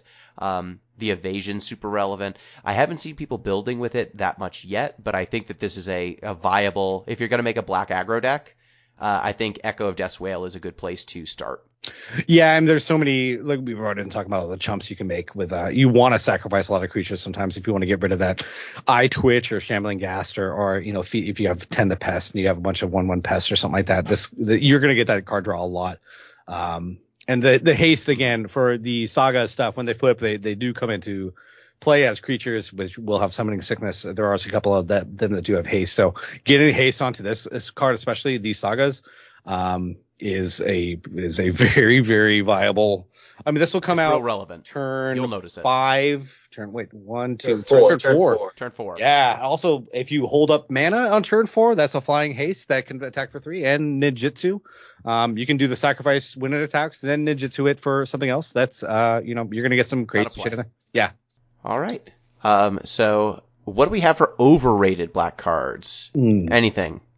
Well, the dragon again? Yeah, you just keep pointing at the legendary dragons, but Yep. I guess actually since we kind of already talked about it a little bit, I guess I can kind of put in my 2 cents on.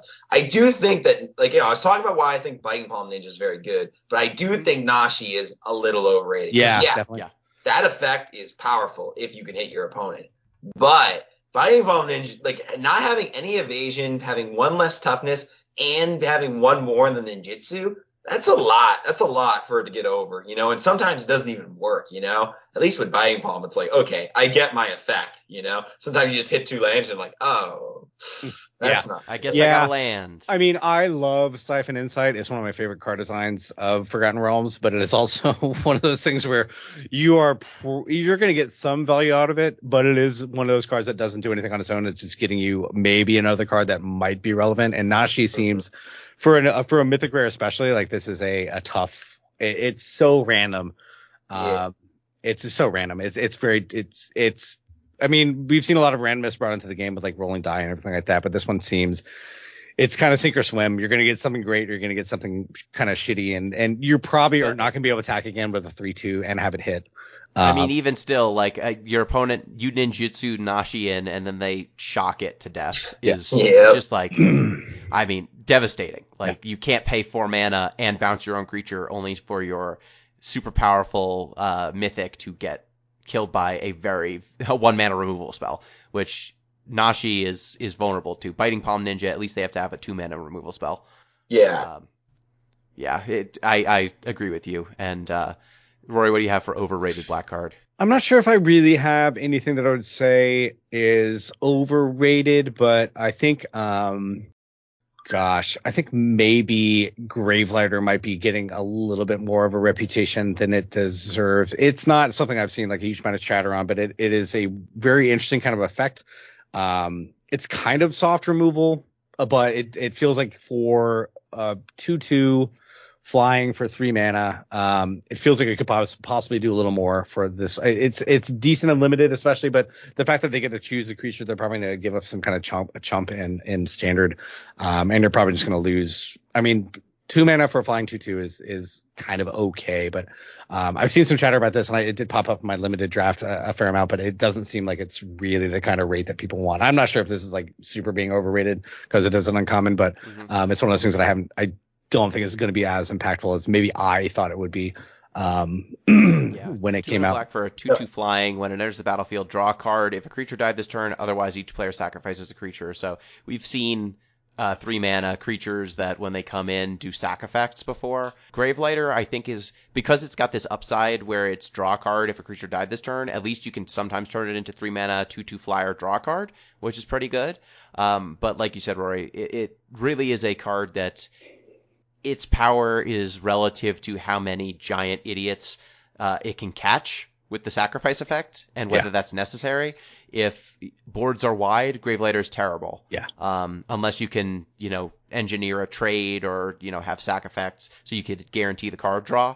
But if you're not putting effort into making it so that you have the draw card mode live, it's not going to do what you want a lot of the time. Like boards are too wide. Yeah, it's fantastic if they have one huge bomb, but that is not the case that I have seen very often, and it does destroy itself too. They're replacing itself with the card draw is great, but this is one of those cards that I think is kind of sneakily It seems like something that you read like this is going to be a really good card, but it has not quite played out. It's pretty good and limited for sure, because that is much more likely to be kind of a case where they have like one huge bomb out, but it's still pretty dicey for you get.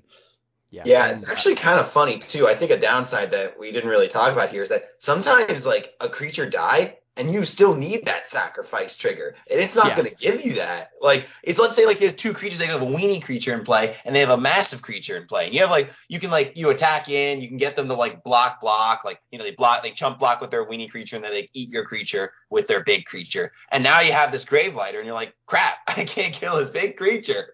Well, no, like, it or like do it. You put it into play, your opponent sacks something in response, and now you get the card draw instead of the sack effect. Yeah, like, I really liked Plaguecrafter. Plaguecrafter was really good. Yeah, Plaguecrafter was good, but 3/2 for 3 and just a different format. Like, you know, that card was in a format where there weren't a bunch of dorky idiots that people were just shoving onto the board all the time. Yeah, there were more single targets to remove. Mm-hmm.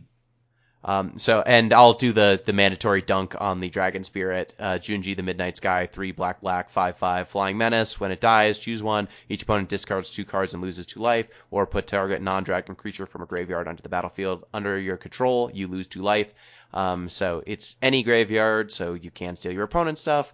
But again, the problem is lots of exiling removal. Junji doesn't do a whole lot if he gets removed, and look, at 5 mana, you're fighting with a lot of very good cards. You're fighting with Lolth. You're pretty much fighting with Professor Onyx. Like, there are a bunch of black finishers that do what Junji does better. Yeah. So. Menace is very relevant for a 5/5 player, but in this kind of format, I see so many angels and everything out. You're going to have at least chump blockers for the 2 blockers, but yeah, they're Timmy cards. All these dragons are, and they're fine for what they do, but they're probably too expensive without. And also the discard. At least you get to pick, 2. It's fine. Bringing something creature card could be very relevant in a big reanimator deck if you want to have something huge in your Hull Breaker or something like that in your graveyard. But the discard 2 cards, if you see this and you see that Junji's on the field, you won't kill him, or you will try to get as much stuff out of your hand to get below that 2 card thing and kill him then. Yeah, and the non-dragon thing is relevant. Like, I have run into times where my opponent had a Junji in the graveyard and a Junji in play, and you can't get your Junji back. Like, you can't create a loop that way. Yeah.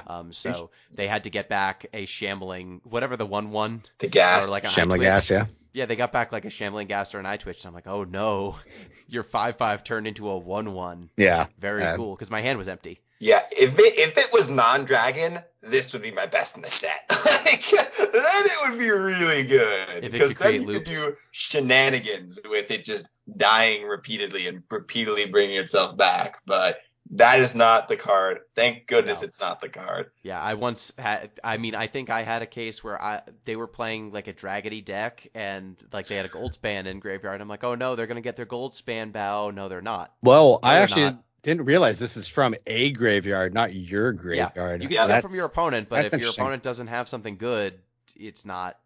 That changes the math a good. little bit, but that's much more powerful than just your graveyard. It can also be, man, I love stealing stuff from people. Yeah, I'm happy this card exists though. Keeps those power word kill players honest, Yeah, because sometimes you just play the big dragon and they're like, My removal spell does not remove anymore. So Kyle, what do you think is the best red card in the set? Yeah, a little innocuous little guy, but I'm sure we're all going to probably agree on this. Rabbit Battery. Yep. So 1 red mana for a artifact equipment creature that has haste, that has +1, and then it gives the equipped creature +1/+1 in haste, and you can reconfigure it for a 1 mana. So this is just like the best one of the, or there's this and there's the Saga as well, but just like these really efficient, just red beatdown creatures. Like, you look at it, it's like it's a Raging Goblin. You're like, yeah, Raging Goblin kind of sucks, but like when you can just kind of give anything haste, and also being able to equip for 1 and give anything plus, like just being a short sword too. Like, it's just so insanely flexible and can get into the point. Like, because, with red, like, every last little point counts for so much. And this card is, like, the king of squeaking out, like, a couple extra points of damage when you need it. So, excellent. There are so many shenanigans, too, because, like, you can hide it on a creature when you feel a sweeper's coming. Yes. I've had times where I've crewed, like, a Mind Link mech, with Rabbit Battery, then reconfigured it to equip it onto the Mindlink mech to get in for 5, because the Rabbit Battery is still lying around and it's still a viable equipment. And then when it falls off, you can reconfigure again next turn. Like, there's a lot of shenanigans you can get with reconfigure onto something, give it haste, attack, reconfigure it off so the battery can crew things. It's just really fiddly. It's a card that's really unassuming to look at first, but the more you play with it, the more you realize, these fiddly scenarios come up all the time. Yeah, like there's a lot of good red cards. Like I feel like a lot of the red cards in this set kind of go towards the same goal, like Rabbit Battery, Lizard Blades, the Saga, Ronin, all that kind of stuff. Mm-hmm. Because that's all kind of going towards the I want to beat you down with my red deck. So Yes, I would like your life total to be 0 as fast as I possibly can. It might be at least for me, it's like it might be hard to be like, is Rabbit Battery better than Lizard Blades or yes, or it's like it is, but yes. I've played extensively. I've played solely red decks, red aggro decks since Kamigawa's come out, so I have some strong opinions on this. But Rabbit Battery is the only equipment that has not come out of my deck at any point. Rorie, do you have a different best red card? I don't play a huge amount of red, but I think the one that I've seen that I'm really excited about is Goro, Disciple of Ryu Sai. We're talking about haste as well. Haste is, it's obviously lets people attack the turn they come in. Goro basically gives every creature in your deck haste, as long as you keep one red mana up. And haste is not necessarily super important for red because a lot of cards have it. But the second ability here, 5 mana to create a 5/5 red Dragon Spirit token. Creature token with flying, activate only if you control an attacking modified creature. That's doable. That's totally doable.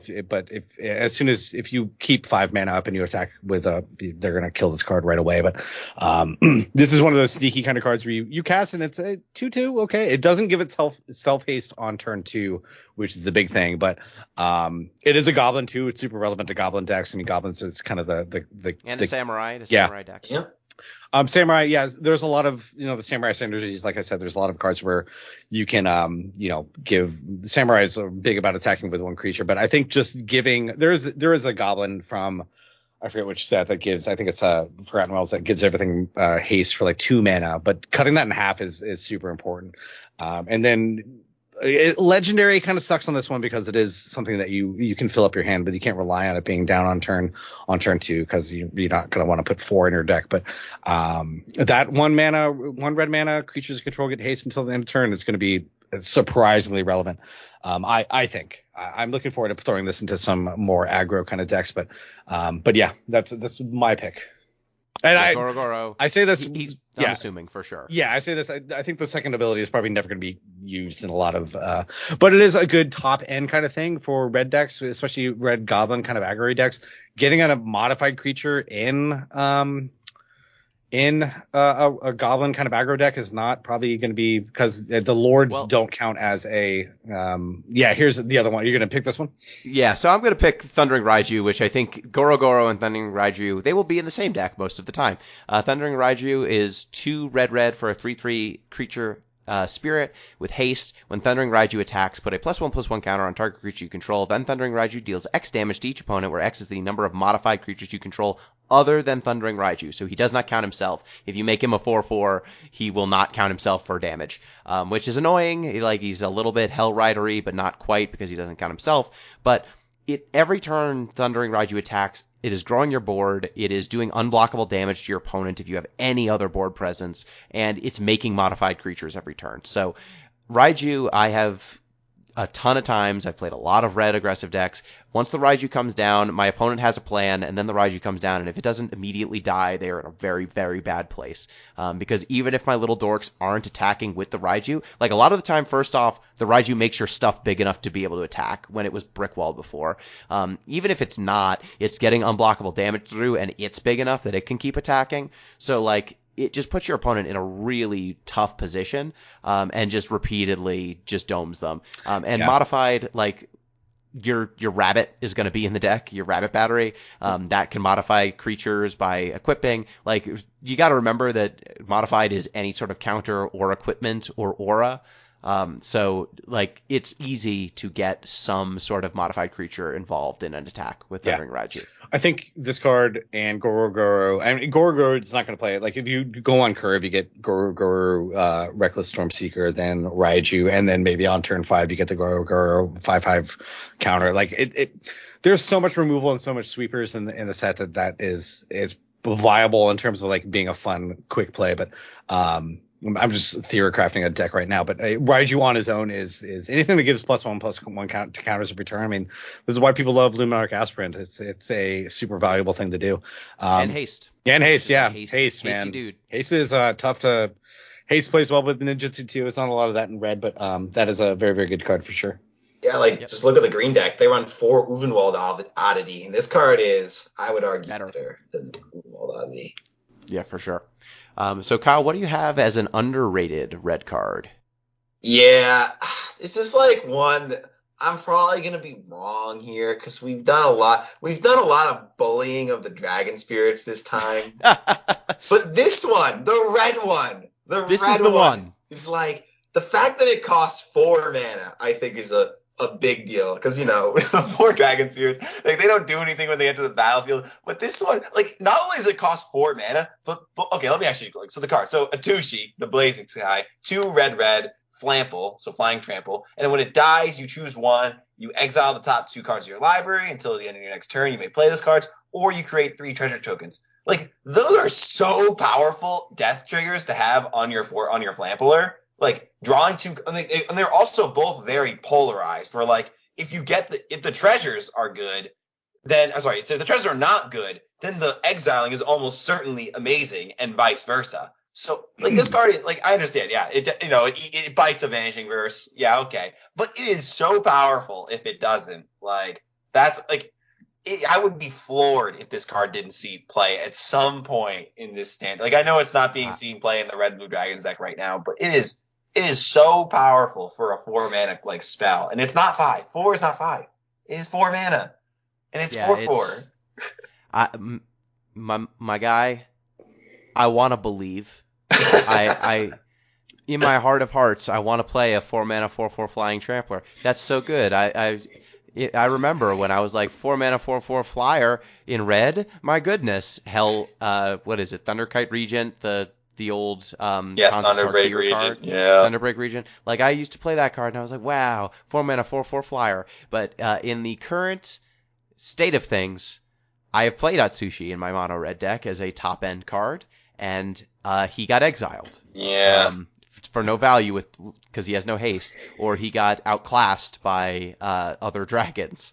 And so I think of, like you said, of the Dragon Spirits, this is the one that might be playable. Or like playable in a way that like it couldn't just be replaced with another card that does the same thing. But I think this has the same hurdle that those other ones do. Right now there's a ton of exiling stuff running around, and he is vulnerable to all of it. Yeah, it certainly does. And then, everything you're saying is accurate. But the big thing is like 4 versus 5. Big difference. And this card is not, like, just raw power level wise, not much worse. If even sometimes better than the other ones in certain scenarios for the death triggers. Yeah. In a lot of ways, I think it's got 2 of the more powerful death triggers. Exactly. So I understand. Yeah, no, it eats a Vanishing Verse. Vanishing Verse is everywhere right now. But I don't know what. Maybe the home isn't there. Maybe the home will never be there. But it's got to be my underrated. It has to be. Rorie, what do you have for underrated red card? Underrated, I think this card is probably fairly well rated, but I don't know if I hope I'm not taking away your best, but I can't even say underrated, but Reinforced Ronin really does feel like it's going to be one of those things that is hell yeah. It feels like it's going to be one of those cards that really can take over some stuff. It's a 1 mana haste 2/2, which is already amazing. At the beginning of your end step, you do have to bounce it back to your hand, but you can also channel it to draw a card, which is surprisingly relevant because this card won't be amazing in turn 8 or whatever. But it replaces itself later on if it is a late draw.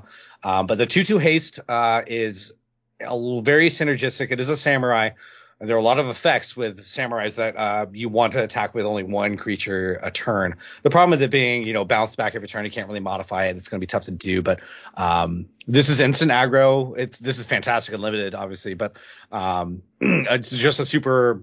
If I see 2 of these in my opening hand, I feel pretty good about my chance to win the game. The only problem is it doesn't play well with goblins because it's not a goblin, but I really do feel like this is potential to be a very valuable piece of some pretty decent decks in this format. Yeah, so this is a card that I've been playing in my mono red aggro decks recently, and Reinforced Ronin being it has the downside, right, that it's bouncing itself every turn. So it's a goblin guide, but you have to pay for it every time you want it. But I found that the bouncing itself is actually more of an upside than a downside in the current format. You can't catch it with Doomscar. None of your sorcery speed removal spells. Meat Hook Massacre will never kill your Reinforced Ronin. Being able to dodge all of those sweepers and force your opponent to spend a real removal spell on your stupid 1-drop. They just hate it. They hate doing it. They oftentimes don't do it. They take so much damage from this dumb idiot. And when he's bad, you pitch him. Yeah. You channel him. And that's A-okay. Your Goblin Guide, when it's become outclassed, just sits in play and does nothing. This guy at least replaces himself with a chance of being something better. Yeah, he's not probably as good as the Manlands in that kind of sense because it's not as big. But it is still the ability here. There are some weird synergies in some of my drafts where you see, I think there's some green cards that when you do actually bounce something back to hand, we just talked about a blue card that my underrated blue card I think had we were returning something to hand. I forget what it was. Mm-hmm. It was Tameshi. So in Tameshi, if you have this out and you actually, you don't have to attack with it too. So this would trigger Tameshi every turn. Non-creature. Oh, non-creature. God damn it! We specifically mentioned that, didn't we? But anyways, I think this card's really good. You have to play around its strengths and weaknesses for sure, but it seems like a sneakily. I keep on saying the word sneakily, and I hate it because it sounds like Bill Simmons, but it seems like a card that's going to make some waves in ways that I don't think has really come around yet because everybody's playing Orzhov tokens. So for my underrated, is anyone underrating Kamano Faces Kakazan? I don't think we've even talked about that one yet. Has anyone? Okay, do people not know that this card's outstanding? Okay, so it's 1 red. Oh yeah, it's a saga. Kamano Faces Kakazan. It's first when it enters. So chapter 1, deal 1 damage to each opponent and each planeswalker they control. Chapter 2, when you cast your next creature spell this turn, that creature enters with +1, an additional +1/+1 counter on it.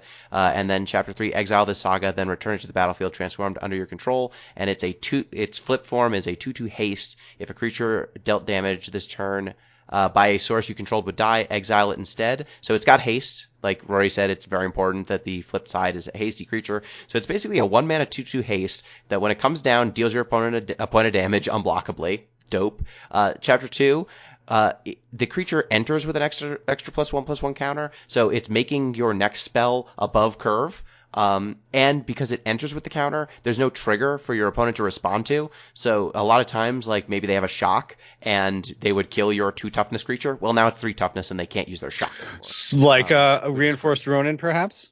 Perhaps. That'd be a weird. It would lose that chance. It would lose that token or counter as well. But still, turning it into a lightning bolt instead of a shock is important. Yeah. And low key, making it so that when stuff dies by sources you control, you exile them. All those chumpy little dorky black decks, if they try to chump block your 2/2s with their 1/1 zombie that gives something -1/-1, well, no, it doesn't work. Your eye twitch doesn't give you a lesson. That stuff just doesn't work as long as they are in combat with Kamano in play. So I love this card for sure. So Kyle, what do you have for an overrated red card? Yeah, overrated red card. So we honestly, I'm not sure if there's I guess my underrated card would be the one we point to for overrated, haha. But I don't really know if there's I think either properly rated or just not really on the radar for overrated, unless we want to bash on the 2 shield more. Yeah, it's a weird color. I'm looking at these cards and I don't see a huge amount. I think there's stuff that people are going to get weirdly like sneaky about. I think what's the enchantment that makes the Fable of the Mirror Breaker feels like one of those things that might be very, very good. It is dirtly. I played it. It's solid. It's like better than I thought it would be, but not good enough to make the cut. Yeah, it's Kiki Jiki is a all-time powerhouse of a card. This feels like they tried to make that kind of effect, and fair. It's fair, but also like this is so slow, so dirtily. It's a lot of value for one saga. But it's one of those things, especially if you draw it late, this is probably not going to do much for you. If you draw this on like turn 5 and have to wait 3 turns for the token to maybe make another token of your of another hypothetically big creature, it feels like there's so much stuff that has to go right to make this work, that it feels like it's going to be difficult to get the max. If it does stick and you have another gold span down and you can make a token of something huge, great. But it is a long time to wait for that to happen. Yeah, it's worth saying, like, Fable of the Mirror Breaker, like, the thing that made Kiki Jiki so good was that it would create infinite loops, right? You'd play Kiki Jiki, it would copy something that flickers, they would flicker Kiki Jiki would make another copy, et cetera, et cetera. Reflection of Kiki Jiki deliberately does not do that. Yeah. Like, if you flicker Reflection of Kiki Jiki, it comes back as a saga, so you don't get the creature anymore. If you untap, yeah, that's basically the long and the short of it. You would need to untap Reflection of Kiki Jiki, but it costs some mana. Kiki Jiki didn't. It was just tap. So, like, your infinite loops where you untap Kiki Jiki, that doesn't work with Reflection. So, yeah, they fixed it. It still does the value thing that Kiki Jiki can do. Like, you make a copy of, like, a Thundering Raiju and then send it in. Like, now you've got 2 Thundering Raijus, you've got 2 counters. Like, that's real cool. But it's just painfully slow. Like, the Reflection doesn't have haste, and that really hurts. Yeah, I was actually trying to make it work. Like, be like, okay, maybe there's, like, it's obviously worse. Maybe there's a way we can kind of combo off with it. But then I realized, wait, this has to survive because it doesn't have haste. It has to survive an entire turn just sitting there as a 2/2. It does. Like, that's not going to happen. Like, it's fine value because you get, like, the Goblin on Chapter 1 and you get the Flip on Chapter 3. So if you're just playing it for value, fine. But, yeah, there's no way you can combo with this card. No way. No. Rorie, what do you have for an overrated red card? I think that was right? Shibby No, that's fine. I brought it up, but I think I don't know if I don't think anybody's rating this card at all, but for a Mythic Rare, Explosive Singularity feels like a trap card of the ultimate kind of thing. It is one of the 2 mythics for red in the set, and it is a 10 mana card that can do 10 damage. Can be reduced in cost if you have a bunch untapped creatures. Yeah, a bunch of untapped creatures. So in red, you're gonna want to be attacking, especially if you have a bunch of creatures, you will want them to be attacking. This is a kill shot kind of spell. It does 10 damage if you can get it might work in like a goblin deck if you can get a bunch of damage early and then use your goblins to cast this, but too expensive for the effect. It will win some games sometimes, but I don't see it being like for a mythic especially. Sometimes the crazy thing about Magic is sometimes they print bad mythics, and I always hate that because you open them up and you're like, oh god damn it, I would have liked anything else, even like a good rare. But it's a Timmy card for sure, but I think it's probably not going to do much. Yeah, so for me, overrated red card. This is a card that I really wanted to believe in. Ogrehead Helm. Yeah. I was still believing in that card. I think it'll do some stuff. Do you still believe in it? No, I was, but you've been playing with it, so I'm sure you know better. Yeah, so every time I play it, so it's 1 in a red for a 2/2 equipment ogre. Its reconfigure cost is 3. Equipped creature gets +2/+2 whenever Ogrehead Helm or equipped creature deals combat damage to a player. You may sacrifice it. If you do, discard your hand, then draw 3 cards. So this seems like a slam dunk, right? Like it's 2 mana for a 2/2, which is fine. It's a grizzly bear. What is the Ox of Agonis was this effect originally? The one that it's a Minotaur. Yeah, discard your hand. Yeah, Ox of Agonis is discard your hand, draw 3. Like red has a lot of these effects where like oh no, I'm discarding my hand, but your hand's empty. That's the trick. Yeah. Your hand has less than 3 cards in it, so you do it. But Ogrehead Helm, my problem with it is that I have just never ever ever reconfigured it, because for 3 mana in a red aggressive deck, that might as well be infinite. Like it's very hard for me to just have 3 mana around and want to do this instead of casting another spell or, playing for activating a man land. Like there's a lot of other things to use that 3 mana on that isn't reconfigure. So I have a hard time there. Yeah. Just getting it in, just period, getting it past a blocker. I've never gotten Ogrehead Helm past a blocker. Yeah, why would you not chump this into something? Yeah, it's just weird. It gets chumped all day. Yeah, this card compared to, I think, Moonveil Regent is definitely 2 different kind of casting costs, but Moonveil Regent does something very similar, where if you have no cards in hand, you will get a card back every turn. I think for value, that card is far, far better than Ogrehead Helm. It's one of those things that you see, and this could be powerful, but without ways of making it unblockable, it's tough to even get that value from it. And it's not great. It's hard to equip. That's the thing, is like if it equipped for cheap, like Lizard Blades also has disappointed me, which is 1 and a red for a 1/1 double strike, and an equipped creature has double strike. Reconfigure 2 versus 3 is such a huge difference, and I have just found that like Lizard Blades at least is super explosive. If you can put it on something, it'll kill your opponent really fast. Ogrehead Helm, when you get through with it, you are now allowed to draw cards and extend the game. And maybe it's going to be 3 Ogrehead Helms in there too, because that won't help you at all. I mean, Lizard Blades, when Lizard Blades works, you kill your opponent. Yeah. When Ogrehead Helm works, you draw 3 cards, and maybe one of them is good enough to let you kill your opponent. So it's just like the upside is lower, I think, with Ogrehead Helm. Yeah. I wish it was good. It's not like a terrible card. I've just found that in practice, I've never been able to get it past a blocker. And, if these black-white token decks and, black token decks start fading away, maybe Ogrehead Helm will become what it seemed like it was when I read it the first time. But as it stands right now, I can't recommend it. If it wasn't a sacrifice ability, you could actually keep it around and get this effect. I think it'd be much more playable in terms of worth the risk of it. But the fact that you have to sacrifice it and lose it is that's not great. Another thing. Yeah. Very good. I achieved the objective of getting my Ogrehead Helm through. You know what I want to do right now? Kill my creature that was pressuring my opponent. I do think Lizard Blades is going to be a weird card to value appropriately. I do like that. That was the one card in the spoiler season that really did pop out at me. Double Strike is hugely a game-changing kind of thing. It can make anything big. I like playing a lot of Lifelink in my white decks and my Boros decks. I play with Lifelink or Angel Fire Ignition and everything like that. And Double Strike on top of a Lifelink, a Tilda or something like that is crazily powerful. But again, we're talking about a very removal heavy set. So, I mean, Lizard Blades does get around it. It will pop off if they do remove a creature. But now I'm thinking of a Goro Lizard Blades thing where you're just kind of reconfiguring something with haste every turn and trying to get him punch it through. I've done it. Yeah. I've done it. It works. It's good. Goro wants modified. Lizard Blades modifies. Yeah, for sure. So now turning our attention to green. What do we have for the best green creature? Yeah. Or best green card. I shouldn't say creature. Well, it doesn't have to be a creature.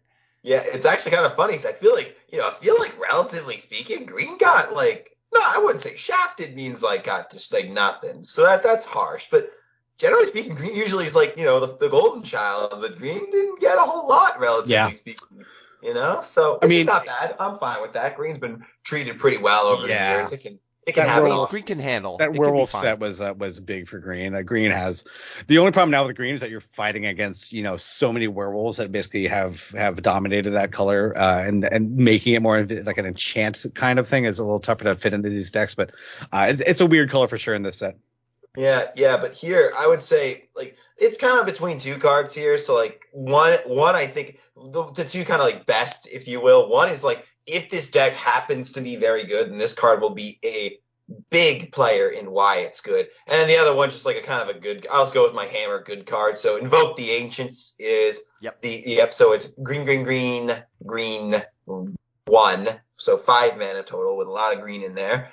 And it creates 2 4/5 green spirit creature tokens. And for each of them, you can put a vigilance counter, a reach counter, or a trample counter on them. So you can do that however you want. So it's just very good rates for the cost. Obviously, it's competing directly with Ren and 7. So, they're each one, it's a little bit kind of different upside down. Like where Invoke, you just get more stuff at the curve, at that point in your curve for the cost just right away, and you can kind of configure a little bit. It's like, oh, maybe I didn't really need reach, but vigilance is really good here, or maybe I didn't really need like reach. Trample's better, so you get a little bit more wiggle room, and like it's obvious, and you don't have to like protect anything with this card. But Ren's like more value as the game kind of goes, and also if you're trying to play around a sweeper, Ren does a much better job at doing that. So I don't know. I don't know if it's better than Ren, but it has its point. It has like there are reasons to run this over Ren. So like which most green 5-drops, I'm like, why would you ever run this over Ren? So it's got that going for it, which is nice. But it plays extremely well with the Seeker's Chariot too. I mean, making a copy of another 4 or 5 token. That it does, but Ren also does that. Yeah, true enough. Yeah. So it's kind of like it's a what's it called? It's a crap. I'd say a crapshoot kind of in that regard, But yeah, no, I guess it does play like better in the sense where like if they have like an unsummon or something, you don't get quite as blown out. So with this card, I mean, 5 mana for 8-10 worth of stats across 2 bodies, it's a value. Oh yeah, for Very sure.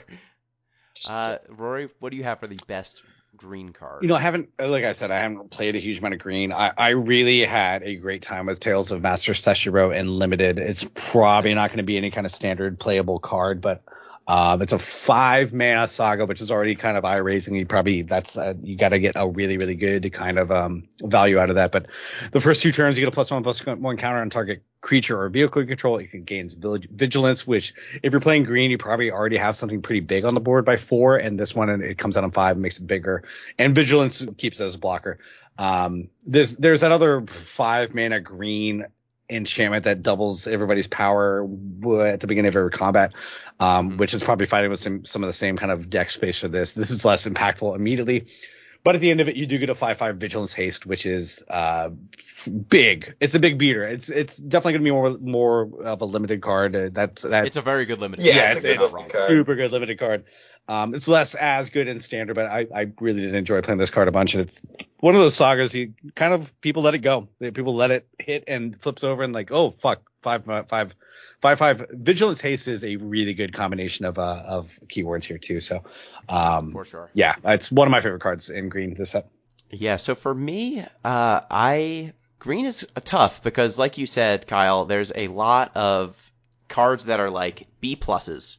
And it's hard to pick out one that stands out. I'm going to go with a cheap one, Kami of Transience. So 1 and a green for a 2/2 trample spirit. Yeah. When you cast an enchantment spell, put a +1/+1 counter on Kami of Transience, and then at the beginning of each end step, if an enchantment was put into your graveyard from the battlefield this turn, you may return Kami of Transience from your graveyard to your hand. So this is really your payoff. This is like an enchantment deck build around. It gets huge in enchantment decks. It recurs like crazy in enchantment decks, and because it has trample, you can't chump it. So if you're going to build any sort of enchantment aura deck, any of that sort of stuff, I think this just fits right in. I think the standard deck builders are well in agreement with you, because I think the top 5 creature cards in standard right now are like 4 white creatures and Kami. It's been put into a bunch of decks, and it seems like it fits in pretty much everywhere, especially in this set. I mean, there's going to be a lot of enchantments coming down. It's got a lot of super relevant abilities. Sagas, it's really good. Yeah. Stuff that are enchantments, even if you don't think they are. Yep, it's like the Weaver of Harmony, the Generous Visitor, and Kami of Transience. I feel like kind of all fit into that bucket where it's like if the enchantment deck is, which it's kind of already shown it has legs, but depending on how powerful that, like either they all live and die by the same thing, right? If the enchantment deck is good, they're all good. The enchantment deck is bad, they're unplayable. So yeah. It feels like the enchantment green white is going to be a powerhouse. Yeah. There's so much life gain, so much enchantment stuff. A lot of it's going to be a nasty deck to deal with for a while. Yeah, I would agree. So what do we think for underrated green card?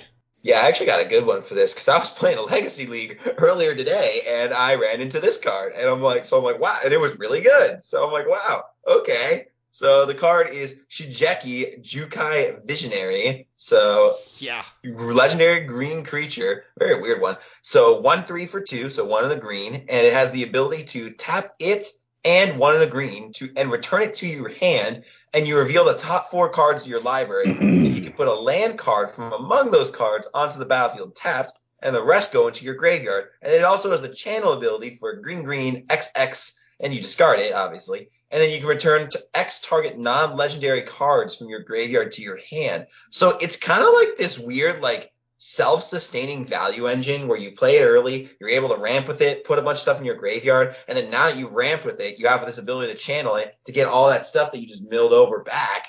And it's like, it's weird, but it works, and it works really well. And I feel like land-centric set strategies, like my opponent was using it to, like, with Urza Saga and like Uro to, like, they milled over their Uro and they got back Urza Saga and just kind of like buried me in value. And I'm like, like, for an underrated card, like, if I just got beat by this card in Legacy, that's slam dunk for underrated. I mean, I faced this card in Limited, and my opponent had Season of Renewal, which is 2 and a green, choose one or both, return a creature card from your graveyard to your hand, or return an enchantment from your graveyard to your hand.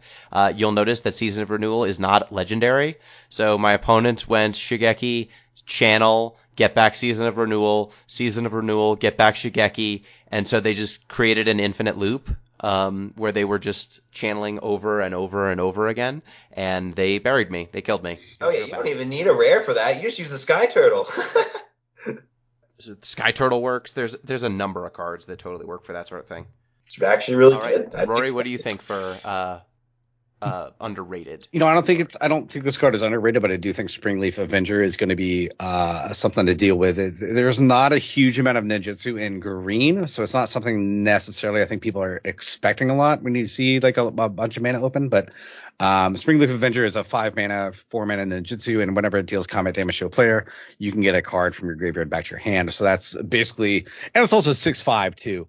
It's a huge card, so even after you ninjutsu it in, you're probably going to be able to connect with it again unless they have a lot of blockers. And even if you only get one, kind of doing 6 damage right away from an unblocked creature and getting something from your graveyard back to your hand to match whatever threat is on the board, I think that's a deceptively. I think it's just a really good ability. I don't think maybe this is being underrated. I think people are probably rating it pretty appropriately. It's a little too expensive if it didn't have ninjutsu, especially since it doesn't have haste or anything like that. But with the ninjutsu, I think that it's going to be. I'm looking forward to trying it out more. And some decks. So yeah, I'd say that one maybe. I think it's been fairly well rated. I think people agree that it is a powerful card. I haven't seen a huge amount of it yet though.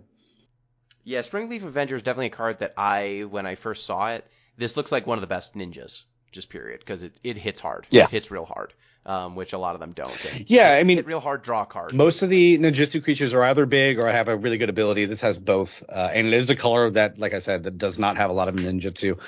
So it is kind of a sneaky play for green. I'm actually kind of surprised it is green, but I think it's something that appeals to the big creature guy in me.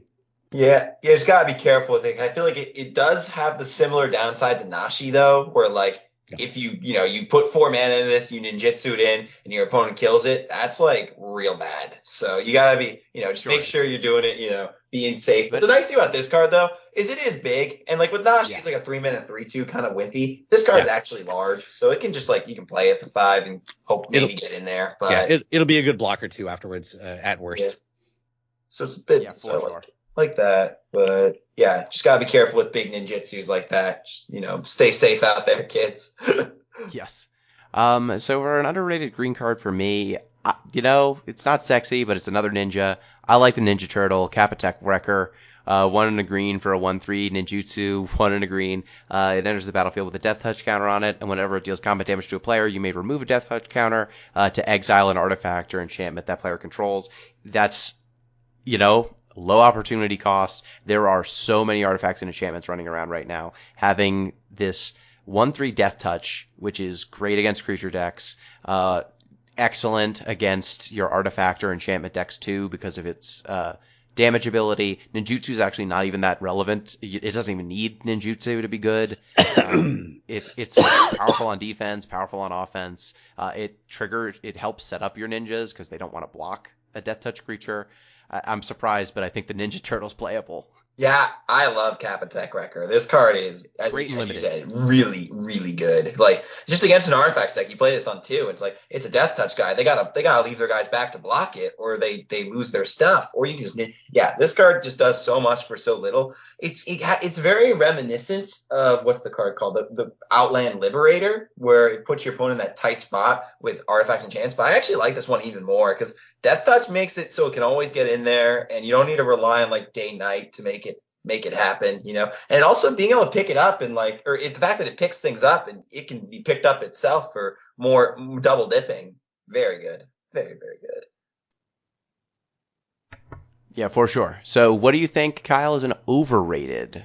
Yeah, well, I'll go punch Kerr in the face, and then I'll move on to Jugen defends the temple. So this is the Mythic Saga, 3 mana, and Chapter 1 makes it a 1/1 green monk with add green. Chapter 2, you put 1 count +1/+1 on up to 2 target creatures, and then Chapter 3, it flips into Remnant of the Rising Star, which is 2/2 with flying, which is weird because why does a green creature get a Windrake? But, besides that, whenever another creature enters the battlefield, you can pay X, and if you do, you put X counters on that creature. And if you control 5 or more modified creatures, it gets +5/+5.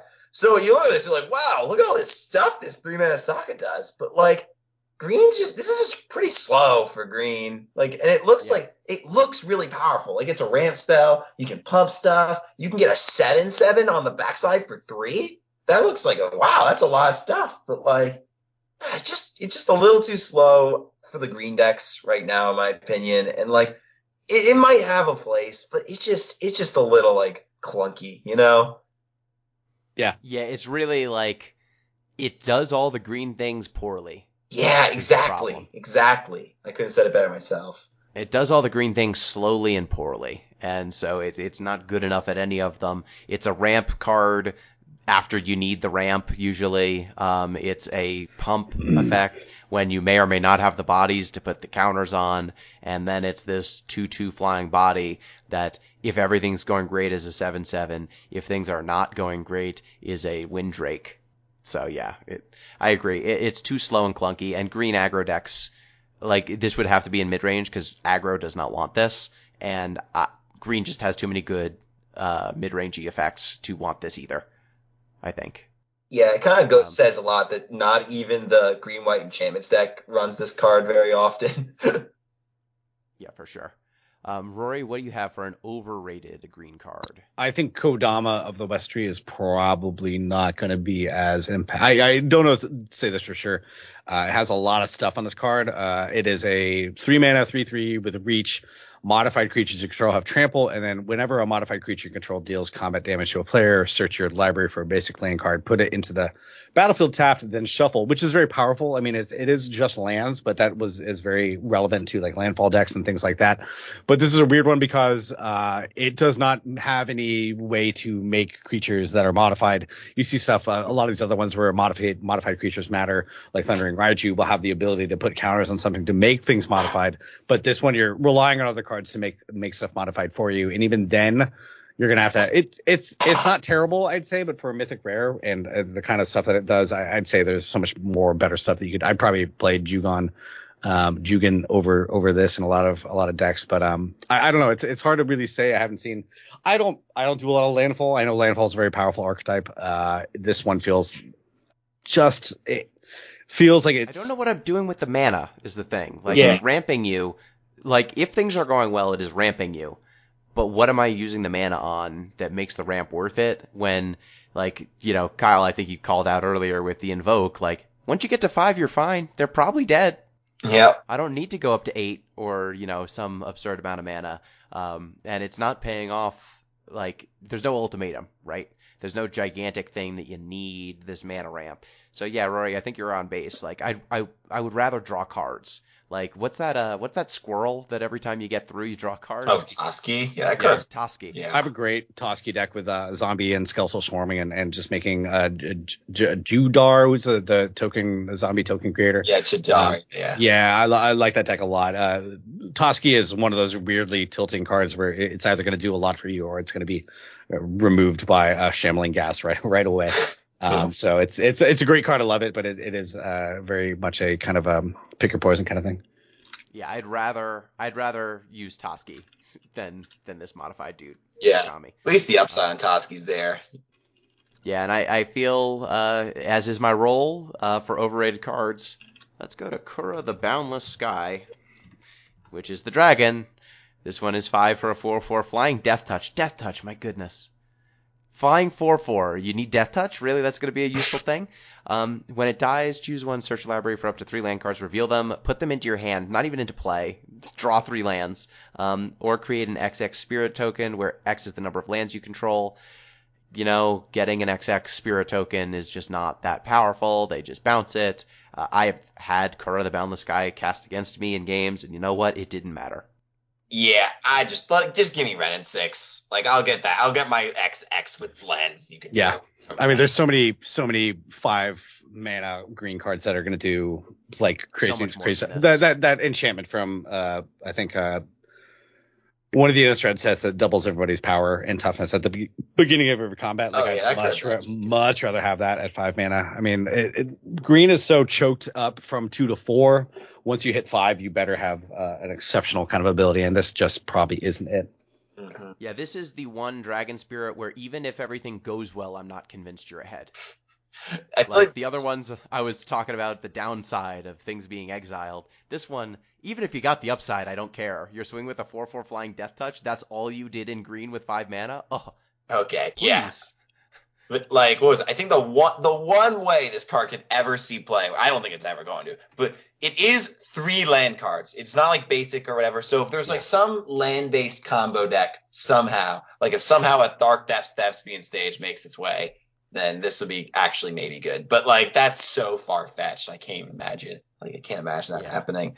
But like, one card before we leave green though. Like, this card isn't overrated or underrated, but like, how did they print a card like so as bad as March of Burgeoning Life? Like, it is just abysmal. Like, it's a bad card. It's a bad card and no one wants it. So it's just so aggressively bad, you know? Like you could have been less than or equal to and still be abysmal. But it's less. The marches are really weird. Like, I think March of Wretched Sorrow is going to actually be kind of impactful for me, at least, because I play a lot of black. It's kind of a soft version of what was that goddamn what was that card that you had? Oh, fuck, I forget what it was called. It was that red-white card that did a huge amount of damage for every kind of card that you've exiled or something like that. I forget the name of it. It was Zenith Flare.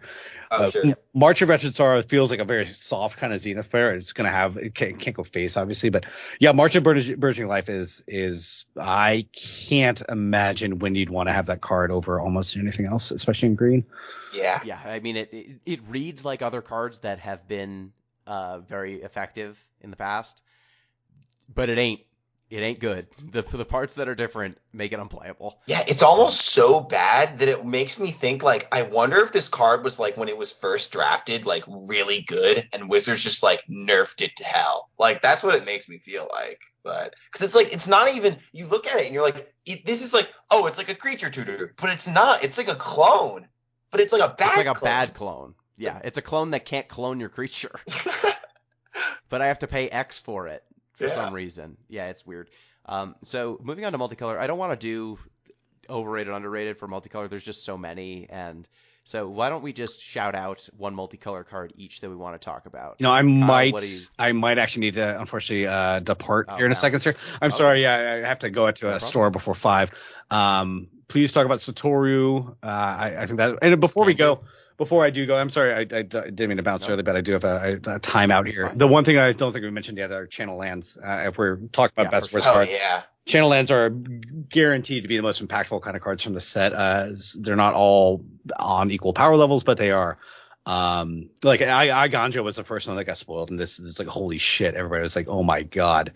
I think the green one and the white ones are the two best ones for sure for me, at least the way I play. But if we're talking about best cards in the set, I think the legendary lands here are they're mandatory one-ofs in every color. There's no downside to it at all unless you really need basic lands or something. But I just wanted to make sure that we mentioned those before I took off, because they are like every set has rare lands that are variably good. These are exceptionally good because they're basically free. For sure. Yeah, if you can turn a land slot into a spell, with no downside. You do it every time. All right, guys. You can. I'm sorry. All right. I need to take off. I do have to problem. go buy some insoles right. for my shoes because I got bad feet. So I need to do that. But Go for I it. had a good time, and I will catch the rest of this in the archive later. All right. Have a good one, Rorie. All right, I'll talk to you later. And check out Giantbomb.com. Check out the forums for Rorie's tournament. Yep. Come to giantbomb.com/forums, and you should be able to sign up. All right, I'll see y'all later. Thanks for having me. Deuces. All right, Kyle. Yeah, So let's just do one multicolor card, and I'll put in chat for those who are live right now. Here's the link to the forums, so that you can. Oh sign yeah, up for the sure. tournament. Just is this like best, my favorite, underrated, It's overrated? just one you want to talk about. Something you want to shout out. Oh sure. Multicolors. All right. There's all just right. so many. Yeah. There's just so many. They're Well, all let's- good. I'm not too. gonna like here. I'll just go with my favorite then, because I'm sure this isn't the best one. It's not, but it's. I've been playing a lot of Grease Fang on the ladder or on ladder and Photo a little bit, and just putting the Parhelion, like the fact that this card can just like you play it on 3, and if you have a Parhelion, so Parhelion is an 8 mana vehicle from like War of the Spark, and when it's printed, people are like, why does this card exist? It is horrible card. Like, so it's a 8 mana vehicle for 5/5 with flying and first strike and vigilance. And whenever it attacks, you get 2 Sarah Angels, so 2 4/4s with flying and vigilance, also attacking. But it also is crew 4. So it's like I play my 8-drop vehicle, and it still does nothing. Like, because I need 4 power on top of this. This card's horrendous. But then Greasefang's like, yo, I like that thing. What? Then Greasefang comes in, and he's like, yo, I like your beamer. Yeah, it's like I'm here. It's like this is no place, like a classic, like a Black Panther, like come, this is no place to die, and brings it back, gives it haste, which is already one of the big downsides of the card, and crews it, and just you can hit someone for 13 on turn 3, and also have 12 power in play. So it's pretty powerful. Like in Pioneer, I've been doing some good winning with it. Like I wouldn't say it's broken, but it's a role player, I'd say, in the format. It definitely has a place. So very fun deck, very explosive, like Greasefang. Yeah, let me shout out the card that Rorie would have talked about, which is Satoru Umezawa, which is 1 blue-black for a 2/4 human ninja legendary creature. Whenever you activate a ninjutsu ability, look at the top 3 cards of your library, put 1 of them into your hand and the rest on the bottom of your library in any order. This ability triggers only once each turn, and each creature card in your hand has ninjutsu 2 blue-black. And notice, it doesn't say each ninja. It's every creature in your hand has ninjutsu, so you can do fun stuff with this, like cheating in giant green creatures with ninjutsu in your black-blue deck, which is very fun. Yep. Just get the Blightsteel in there, hit him for 11 in effect, game, set, match, the classic. But, oh yeah, and I also definitely didn't buy 100 copies of Parhelion on Moto in preparation for Greasefang. Totally didn't do that. Yeah, and the whenever you activate a ninjutsu ability, like you've got this nice card draw engine built into it. So Satoru, if there is going to be a ninjutsu deck, he will almost certainly be in it. Although I don't know that it'll be highly competitive. We'll see. But look, if you can cheat a 10/10 into play for 4, and it's getting through unblocked because it has to be by definition ninjutsu, that's real cool. Yeah. Real cool, real fun. Yeah, I think I don't think it's going to be like highly competitive, but it'll definitely be EDH. It'll definitely be like, for fun, it definitely it's classic fringe playable. Yeah, for sure. So for me, I think, I wish that I liked one of these uncommons or rares more. I guess if I had to shout one out, the one that I think has the highest chance of actually seeing a little bit of play is probably Oni Cult Anvil. Oh yeah, for sure. Yeah, so Oni Cult Anvil is a red-black card. It's red and a black. For an artifact, whenever one or more artifacts you control leave the battlefield during your turn, create a 1/1 colorless construct artifact creature token. This ability triggers only once each turn, and then tap, sacrifice an artifact. Oni Cult Anvil deals 1 damage to each opponent. You gain 1 life. So some key things here. It says leaves play. It doesn't say dies. So if you bounce your artifact token, that counts. If you bounce your artifact, that counts. If you ninjutsu an artifact out of play, that counts. you have this sacrifice effect. So if you can you can also trigger it once per turn. It's not once per your turn or something like that. So you can trigger it on yours and your opponents. So I've seen, people ninjutsu an artifact creature out of play, get a 1/1, then use the anvil on their opponent's turn to drain them and get a 1/1. There's all sorts of fun shenanigans you can do with that. It actually is just your turn, though, because it says whenever one or more artifacts leave the battlefield during your turn. Oh, wait, did I? It's like kind of weirded wordly. It's a weirded wordly. Worded weirdly. Worded weirdly. Sorry. I was wrong on the turn cycle, but I have seen like bounce a token get paid off. Like this is a real Sam Blackie sorta. I'm going to make infinite game actions, but only get a tiny little reward out of it. But you will grind your opponent to death. Like sacking a treasure to make mana, that counts. Sacking a blood token, that counts. Investigating and sacking a clue, that works. Yep, it's very similar to what's the card? Hidden Stockpile was kind of like a tier 2 card back in Standard. This card's much better, which it kind of has to be in order to compete in 2021 Magic. But it's very reminiscent of that kind of effect. And I love Hidden Stockpile. A little Hidden Stockpile, a little annoyed procession. Clearly, this is not what this card's going to do, but this card will probably do better things, more powerful, actually constructed good things. Let me see. Is Hidden Stockpile even in? I don't think it's even in Arena. Oh, is it not? I know Kaladesh Remastered was brought in, but did they just not print Hidden Stockpile? I guess not. I guess not. Kind of a bummer, but whatever. Yeah, that's fine. Whatever. That's fine. But yeah, so it looks like someone in chat is saying, speaking multicolored, people on Twitter love to dunk on Hidetsugu consumes all. They do. They do.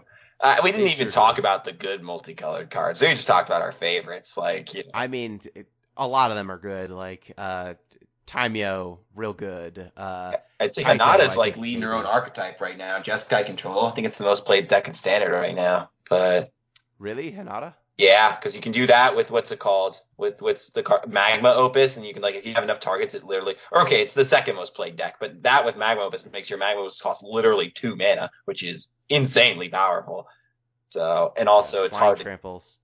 Spells you, so it's one. I'll just read it. One blue, red, white for a 4/4 flying trample. Spells you cast cost 1 less to cast for each target. Spells your opponent cast cost 1 more to cast for each target. So then Magma Opus is.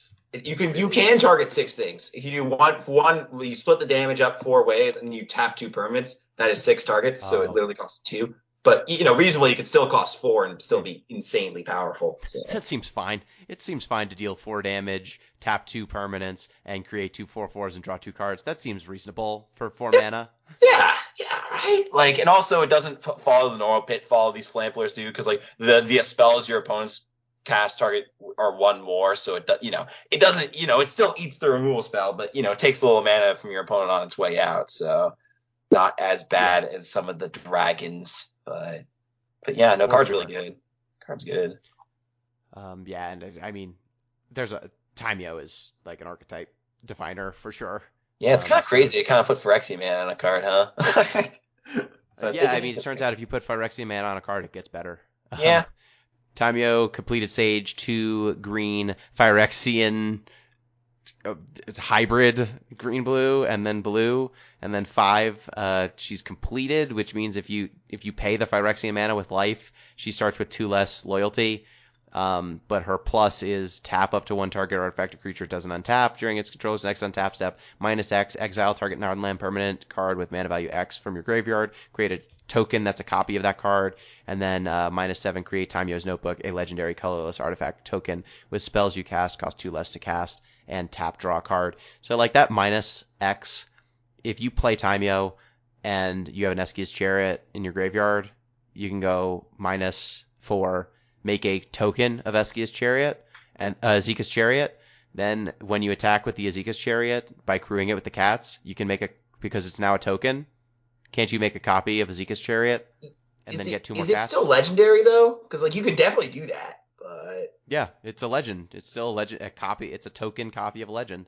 So but then don't you legend rule it out then? So you kind of lose it. You legend rule out one of them. Oh, but you get 2 cats. I get it. You get 2 cats.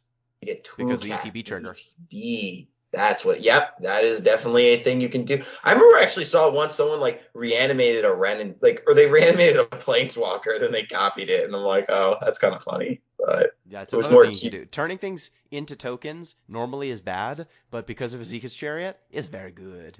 Yeah, I could see it. And there's a lot. The multicolored cards are very powerful this set. Like they're not all gonna like be winners, but like also like I think Kaido's gonna. I don't know what Kaido's gonna do, but like it's just really good. Like Kaido's just for 3 mana. Like you're drawing. Yeah. Like it's just very good. Honestly, I think the only reason it doesn't see more modern play is because Luris doesn't want you to play 3-drops, and it's like it's a good, but it's not like I'm gonna cut Luris from my deck good. But if Luris gets banned, I think Kaido's absolutely gonna see play modern. Yeah, 1 blue-black for a 3 loyalty planeswalker. At the beginning of your end step, if Kaido entered the battlefield this turn, he phases out, so he protects himself for 1 turn. Yep. And then +1, draw a card, then discard a card unless you attack this turn. -2, create a 1/1 blue ninja creature token with this creature can't be blocked. And then -7, you get an emblem with whenever a creature you control deals combat damage to a player, search your library for a blue or black creature card, put it onto the battlefield, then shuffle. So he's just drawing cards constantly. He activates himself. He's a value planeswalker. He has no removal mode, but he protects being himself. able to just draw cards Yeah. for very cheap is very powerful. Yeah, card's good. Card's really good.